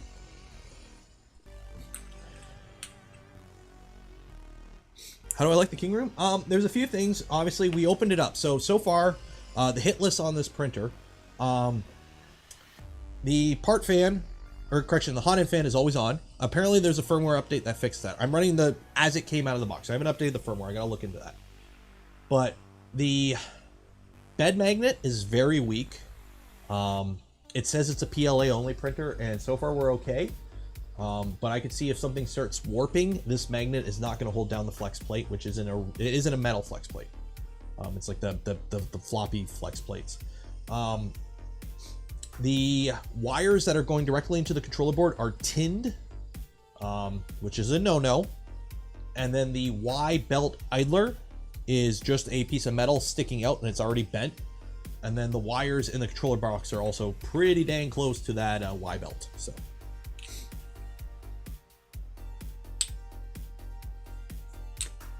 I bought a two-tree sapphire. Oh, you poor person. You poor man. Oh, I feel sorry for you. Bought a cheaper Ender 3 from Craigslist for $6.50 to figure out how to work. Bring a Visa 1 and order a kit. Just finish it. What do you think? Building next. A bigger printer. A faster printer. A better printer. Start with a broken Costal Delta. Oof. This is a pain. That's the thing. A lot of people, if you run into a roadblock when you first start a hobby, a lot of people just drop the hobby. Buy a decent printer. So anyways, back to the unmodding. Not all printers need to be moddable. Okay. Yes, it's fun to tinker and mess around with stuff, and that's like one of the whole things with 3D printing is you buy a printer and you see what mods you could do to it. Right? Everyone does that. But you don't always have to mod everything. Like, sometimes the Honda Civic can be driven stock and you don't need to put a fart can on it, right? So, like this printer, what I would do with this printer, I'd put a better flex plate on. We'll see how it's doing with part cooling. It seems to be doing okay so far. Put clipper on it. It doesn't have a spool holder. That's the thing. There is no spool holder on this. The power supply will always be a freaking just kind of hanging out here.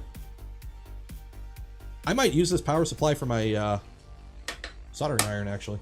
But yeah, it's what else? What more do you need?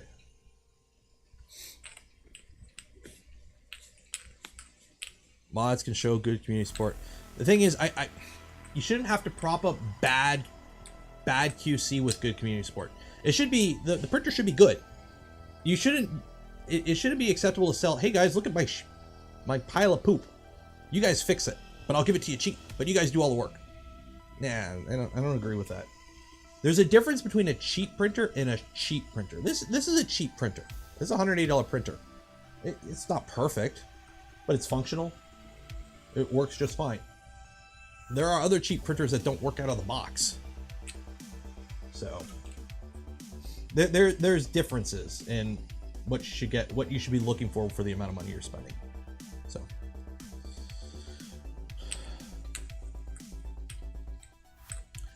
you shouldn't need to mod your printer, but it shouldn't be moddable. Exactly.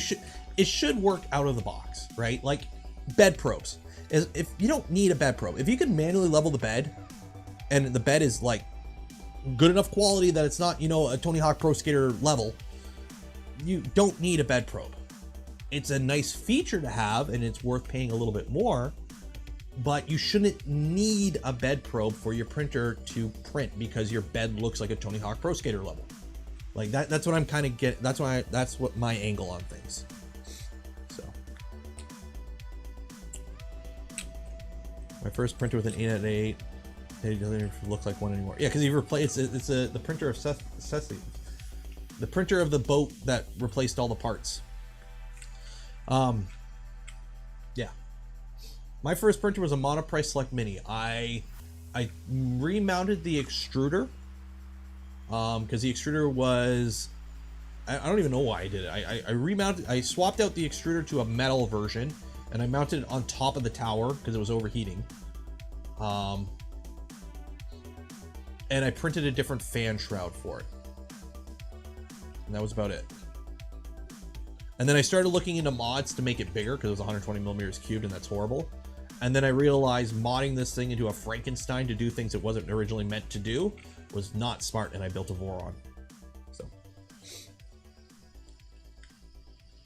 the anchor, yeah, the anchor looks very locked down, and especially with like all the stuff that's coming out with Creality Cloud now. Do you want Anchor Cloud or whatever the heck their service is going to be having all the power? Yeah. Still streaming? Yeah, we're going to wrap up soon. I need some food. I'm hungry. I was supposed to end at 7. We're 7:05. So I'm going to call it there, guys. Obviously, I'm going to let this print finish. If you want to see how the print finishes, I'll show it on tomorrow's stream, but make sure you follow me on Twitter at 3DPNero. I'll post pictures of this when it's done. If I'm still awake, it's going to be like another 8 hours, and it's 7 o'clock now. So I'll probably be asleep. But yeah, so tomorrow we'll carry on with the Micron. Next Tuesday will be Prusa. It'll be Prusa Day. We'll keep working on the Prusa. See how far we get with that. And then next Friday will be another print and chill. I don't know. We'll print something and hang out and have some fun. So, for those that joined the stream today, you're awesome. Thank you for showing up. Hope you enjoyed the show. Shout out to Kingroom again for sending me this printer. If you are interested in this printer, there's a link in the description to their site. It's $180 US. I don't know what shipping and handling is and taxes. You got to figure that out depending on where you live. I will say first impressions are pretty good. There's obviously, it's not perfect. It's a $180 printer. Let's be honest. You're only going to get so much. But it prints a cube. I'm pretty sure it'll print a benchy, and it's 180 bucks. So it's pretty good so far. There will be a review on this. I will do a review down the line in a couple weeks. I gotta print with it a bunch though. So for those that became channel members or donate to the stream, I appreciate your support. You help me do what I do. I screwed up my saying. How do I say it? I would not be able to do the content that I create or the things I do without your support. There we go. I am hungry. Yeah. Make sure you like the smash button, subscribe, ring the bell. Be safe out there. Wash your hands, and cheers.